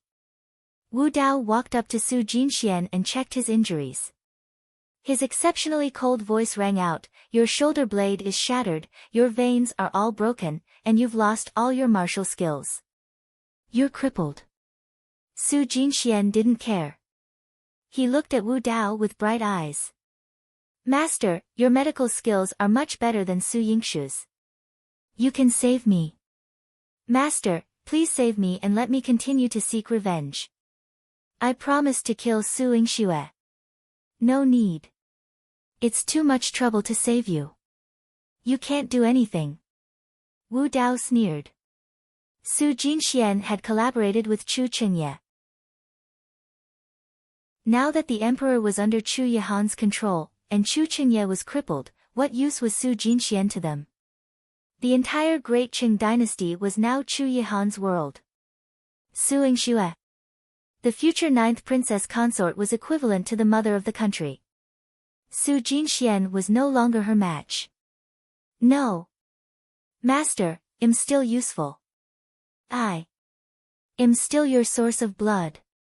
How will you survive without my blood type? Su Jingxuan's eyes widened. He knew very well why Wu Dao had chosen him. Wu Dao had a serious blood disease and needed his blood to survive. The origin of Wu Dao and Long Shuli Wu Dao's eyes, hidden beneath the black cloak, fixed on Su Jinxian. In the dim light, his skin appeared dark and spotted, giving him a ferocious and terrifying appearance. Are you threatening me? Su Jingxuan's body tensed up. I dare not. Though he feared Wu Dao, he was acutely aware that only Wu Dao could save him in his current predicament. Master, please save me. Considering the blood shed by both my sister and me for you, I implore you to heal me. I will ensure Su Yingshu's demise in return. Su Jinxian pleaded with all his might. He resembled a man hanging from a cliff, clinging desperately to any hope of survival. However, Wu Dao paid him no heed. From his sleeve, he produced a thick needle and callously drew blood from Su Jinxian. While Wu Dao's demeanor remained grim, a glimmer of desire and excitement flickered in his eyes at the sight of fresh blood. Su Jinxian had his blood drawn and kept pleading with Wu Dao, but he didn't take it to heart. After the blood was drawn, he left. Heartless and cold. Su Jinxian, capable of only moving his tongue, summoned his remaining strength to shout after Wu Dao's departing figure, Wu Dao. You refuse to heal me because you cannot bear to harm Su Yingxue, is that it? Wu Dao halted his steps, his narrowed eyes exuding a sinister and terrifying aura. With a slight parting of his thin lips, he uttered two chilling words, how foolish. How could Wu Dao bear to harm Su Yingxue? Isn't it true? Aren't you unwilling to act against Su Yingxue because she is Long Shuli's daughter? Wu Dao, do not deny it. You have developed an affection for Long Shuli, you are cold-blooded and heartless. Your infatuation with your disciple, Long Shuli, led to all of this. Su Jingxuan's accusations escalated rapidly. In the blink of an eye, Wu Dao appeared before Su Jinxian, his hands grasping his neck. Emaciated and scarred, Wu Dao's hands inspired revulsion. Wu Dao's voice was frigid. Do not presume that your understanding equates to the truth. You are merely self-righteous. I have been intelligent since childhood. After so many years as your disciple, I am confident in my perceptions. If you truly harbored no affection for Long Shuli, why would you instigate our family to oppose her? Su Jinxian retorted defiantly. Ha! Ha ha ha ha, Wu Dao laughed coldly, seemingly crazed. If I liked her, would I have tossed her to your father? Do you think you've uncovered many things about me? Of course, I have uncovered many things. Su Jinxian smirked. You tossed her to my father because she defied you and went against your wishes. You wanted to humiliate her, and my father happened to pass by and took advantage of the situation. You hoped to suppress Long Shuli with this incident, but Long Shuli is no ordinary woman. Not only was she not suppressed, but she also used my father's identity to enter the Marquis Manor, becoming a renowned divine doctor. She has never submitted to you, even in death. Never yielded. Wu Dao's hands tightened. Despite his surgical expertise, these hands, even without surgical tools, could suffocate and torment with far greater intensity than an ordinary person. Su Jinxian, you know too much, Wu Dao growled, his eyes ablaze with fury. Su Jinxian, undeterred by Wu Dao's anger, continued vehemently. Wu Dao. Master. My assertions are correct. You failed to obtain Long Shuli, so what if you eliminated her? She had a son and a daughter, both exceptional individuals. Your jealousy and madness are futile. Set a wedding date, you raised me and my sister, yet you failed to defeat them. That's your failure. You'll never overcome Long Shuli in your lifetime. Shut up. Wu Dao's anger was palpable. Ha ha ha. I want. Suing Xue has been hindering your plans for so long. Though you pretend to want her gone, you can't bring yourself to truly kill her. All your attempts have been thwarted by her.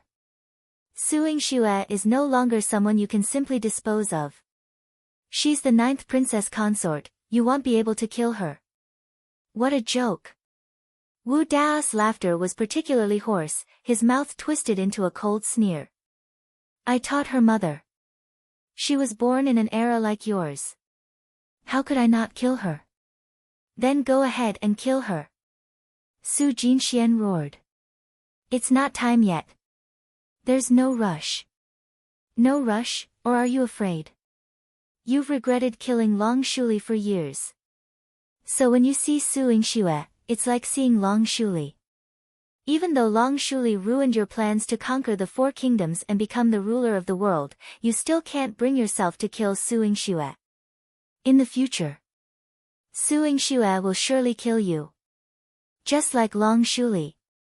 Utterly destroy you. Su Jinxian, using his last ounce of strength, shouted these words before immediately biting off his tongue. Blood gushed from his mouth. Wu Dao tried to staunch the bleeding, but he couldn't save him. As Su Jinxian closed his eyes, they were filled with relief. It was over. His life had ended, but he knew Su Yingshu's ordeal was about to begin. Without him as a blood source, Wu Dao would have to go after Suing Xue. Without blood, he would perish. Wu Dao was cunning and ruthless. His medical skills surpassed Long Shuli's, and his power exceeded Chu Yihan's. His ambition was to dominate the 4 kingdoms and make everyone submit to him. Suing Xue had a vendetta against him for killing her mother. He would have killed Suing Xue, and Suing Xue would have surely wanted to kill him too. Both the one who caused his death and the one he sought to kill would meet a tragic end. Though Su Jinxian was still unwilling, he was content. His death would usher in a torrent of bloodshed. Wu Dao discarded Su Jingxuan's body and, while his blood was still fresh, extracted all he could with a syringe. He took the blood and departed. A thin layer of snow had already covered the ground. He looked down at the moonlit green stone slab, his eyes filled with greed and longing. The moonlight must be beautiful at this moment. But he was not worthy of the light. In this life, he could only dwell in darkness. How despicable. Chu Yihan recuperated for a few days and settled matters in the palace. Then, he came to discuss marriage arrangements with Su Qingji. He brought along Lin Qin, the Minister of Rites, and the Si Tianjian and carefully recounted all the wedding arrangements he had made in the past few days in front of everyone at the Marquis Manor. Su Qingji, seated at the head, wore a complex expression. Su Dingheng and Su Dingwei sat below, their expressions also complex. Suing Xue, Su Han, and Su Miaoyan sat at the back, each with a different expression. Su Qingji pondered, isn't the wedding date next month a bit rushed? This is an auspicious date, Chu Yihan declared loudly. It's not rushed. Si Tianjian shifted his portly frame and grinned with a joyous and auspicious expression. Old General, the 8th of next month is the best day in the past 6 months. It's the perfect day for a wedding, especially for the 9th prince. It's a cause for celebration.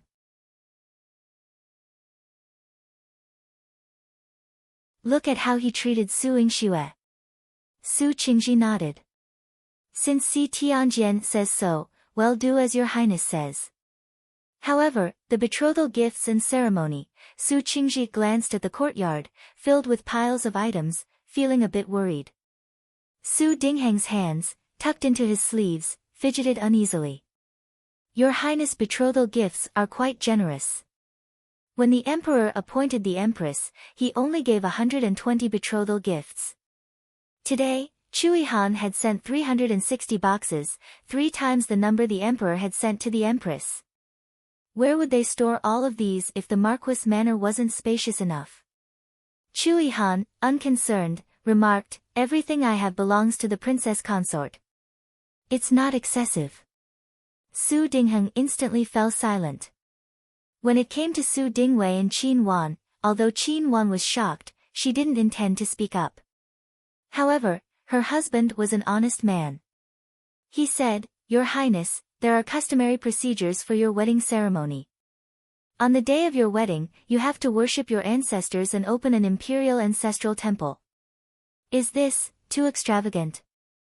For an ordinary family to open an ancestral hall, all their relatives had to be present to discuss matters. Opening an imperial ancestral hall required the presence of all imperial family members, bowing and kowtowing. When they proceeded to the ancestral hall, commoners would kneel and greet them. This kind of grandeur was unprecedented, even for the emperor. Chui Han remained calm. As a member of the imperial family, I naturally have to inform my ancestors of my marriage.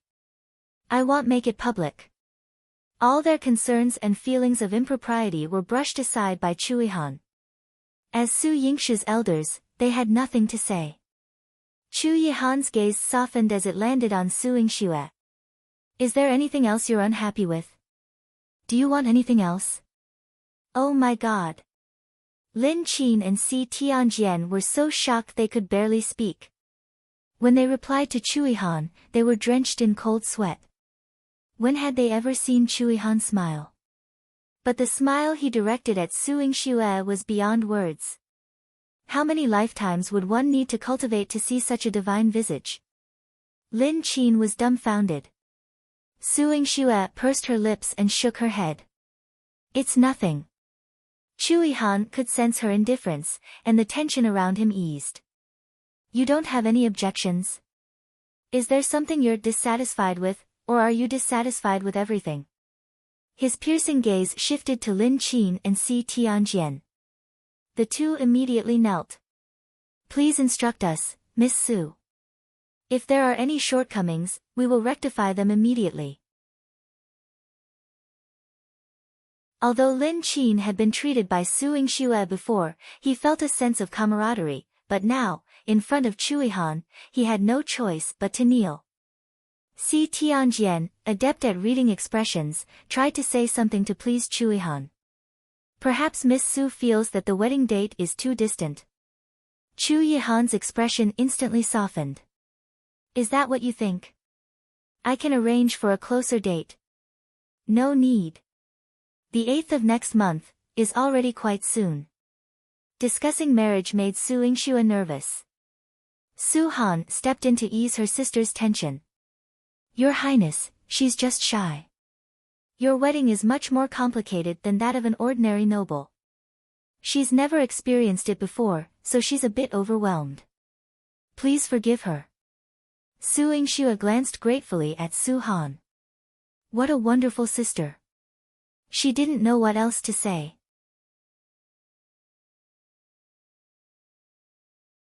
Carrying betrothal gifts, that's right, brother-in-law. If one were the sister, I would also be shocked. Your Highness has prepared the marriage too thoroughly. We can all see your Highness' deep love for sister. Su Miaoyan said crisply. Chui Han was thoroughly delighted when she referred to your highness as brother-in-law, successfully charming him. Chui Han promised her, when you get married in the future, brother-in-law will prepare a generous dowry for you. Su Miaoyan was a little excited and a little shy. Although Miaoyan is still young, but... Thank you, brother-in-law. She bowed and thanked Chui Han. Then, she turned around and pulled Su Yingxue to shout, Sister, brother-in-law is good. Su Yingshu's face was already red, but she was embarrassed by her teasing. She gently pinched Su Miaoyan's cheek. You. Just wait. When you get married in the future, 111 teach you a lesson. Su Miaoyan did not care and stuck out her tongue. When one get married in the future, sister and brother-in-law will have children running all over the place. How would you have the time to deal with me? After Su Miaoyan finished speaking, she was afraid of being beaten by Su Yingxue and ran away in time. Fortunately, the elders of the Su family did not have any objections to Chui Han's arrangements. Chui Han came over today and settled everything. When he left, he seemed to be in a good mood. Since Su Yingshu's wedding date was set, everyone in the Marquis Manor, starting from Sook Zhengzi, would be busy with her. As there were many complicated formalities, Lin Qin had no choice but to stay behind and explain in detail to everyone in the Marquis Manor. He even wrote a long list for Su Yingxue so that she would not be nervous after she had simply read through the process. Su Yingxue looked at Lin Qin's list and the corners of her mouth twitched. Aren't you nervous? It was just that the worship of thousands of people was enough for her. Miss Su, you mustn't be nervous. If you sneeze, your highness will cut off my head. Lin Qin felt a slight weakness in his knees as he settled into his seat. In the past, Su Yingxue was the one who prescribed the prescription for him. Now, he did not even dare to trouble Su Yingxue to write a single word. He tried his best to persuade Su Yingxue, Miss Su, don't worry. I'm just going through these things for you. When the time comes, there will be the royal bridesmaids and the various imperial wives who will settle everything for you. You only need to walk around and don't have to worry about anything. Only then did Su Yingxue relax a little. Alright, then I'll have to trouble Lord Lin. Miss, you're welcome. Lin Qin stood up and watched Su Yingxue leave before sitting down again. After Su Yingxue left, the huge front hall resumed its busy state. When Su Xinlan and Yi Zhinzhin arrived, Su Qingji and the other men were busy, and only Su Han could entertain them. Su Xinlan was extremely dissatisfied. Su Han served her tea, but she refused to drink it. What's wrong with that?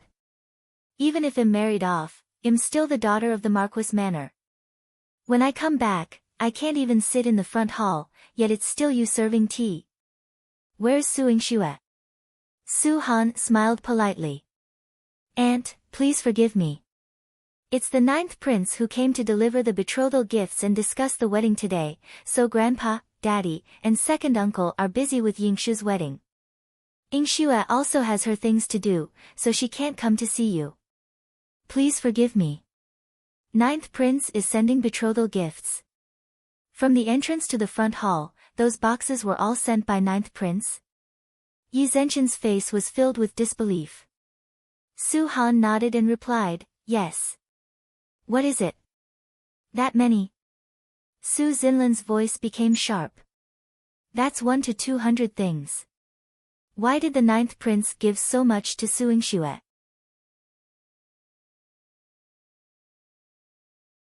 Jealousy keeps me awake. This was infuriating. Even if Yi Zhinzhin, the county lord, were to marry in the future, she wouldn't find a family in the great Qing dynasty that could offer such extravagant betrothal gifts. It was maddening. Yi Zhinzhin felt the same anger, though she didn't blurt it out like Su Xinlan. Sorry, Aunt. Su Han calmly interjected. The betrothal gifts from your highness total 360 caddies. Her voice was soft but hit Su Xinlan and Yi Zhinzhin like a heavy blow. What?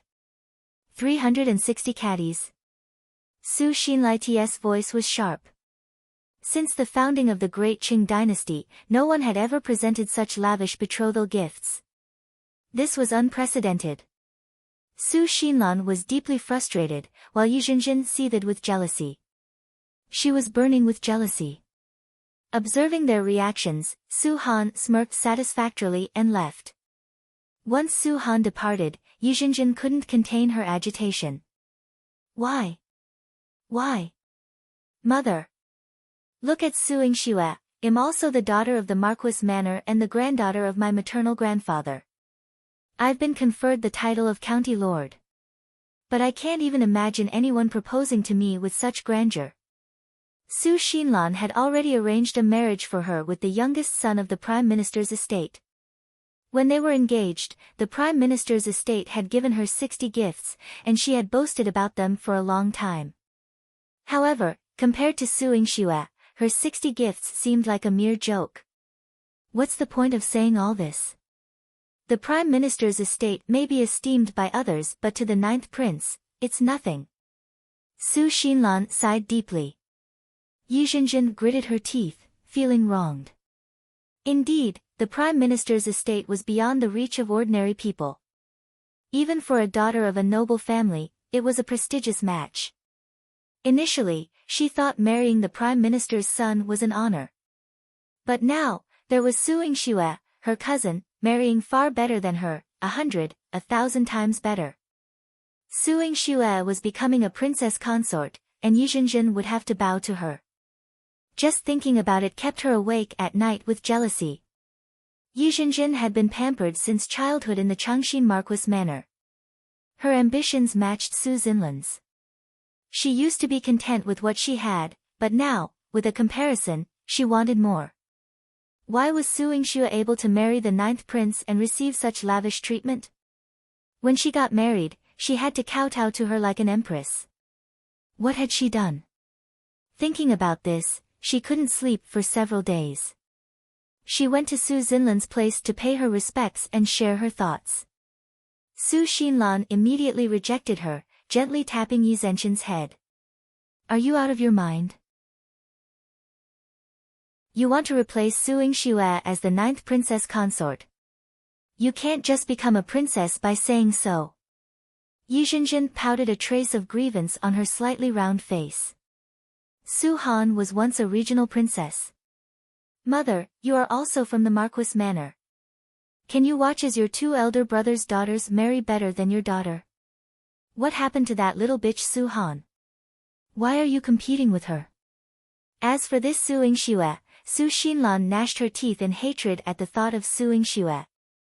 She had been taught a lesson by Su Yingxue many times, and her anger still burned inside her. She couldn't shake off her depression. And Su Yingxue was about to get married. Once she married Chui Han, she would have to kneel in front of Su Yingxue and endure her torment. This was very uncomfortable.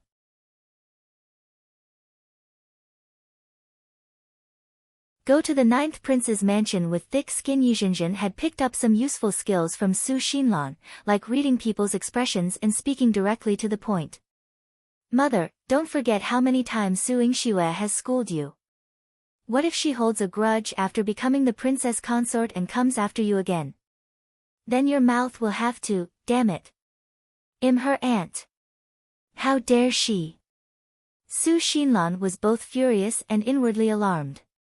Yu Zhenjin's words had a ring of truth to them.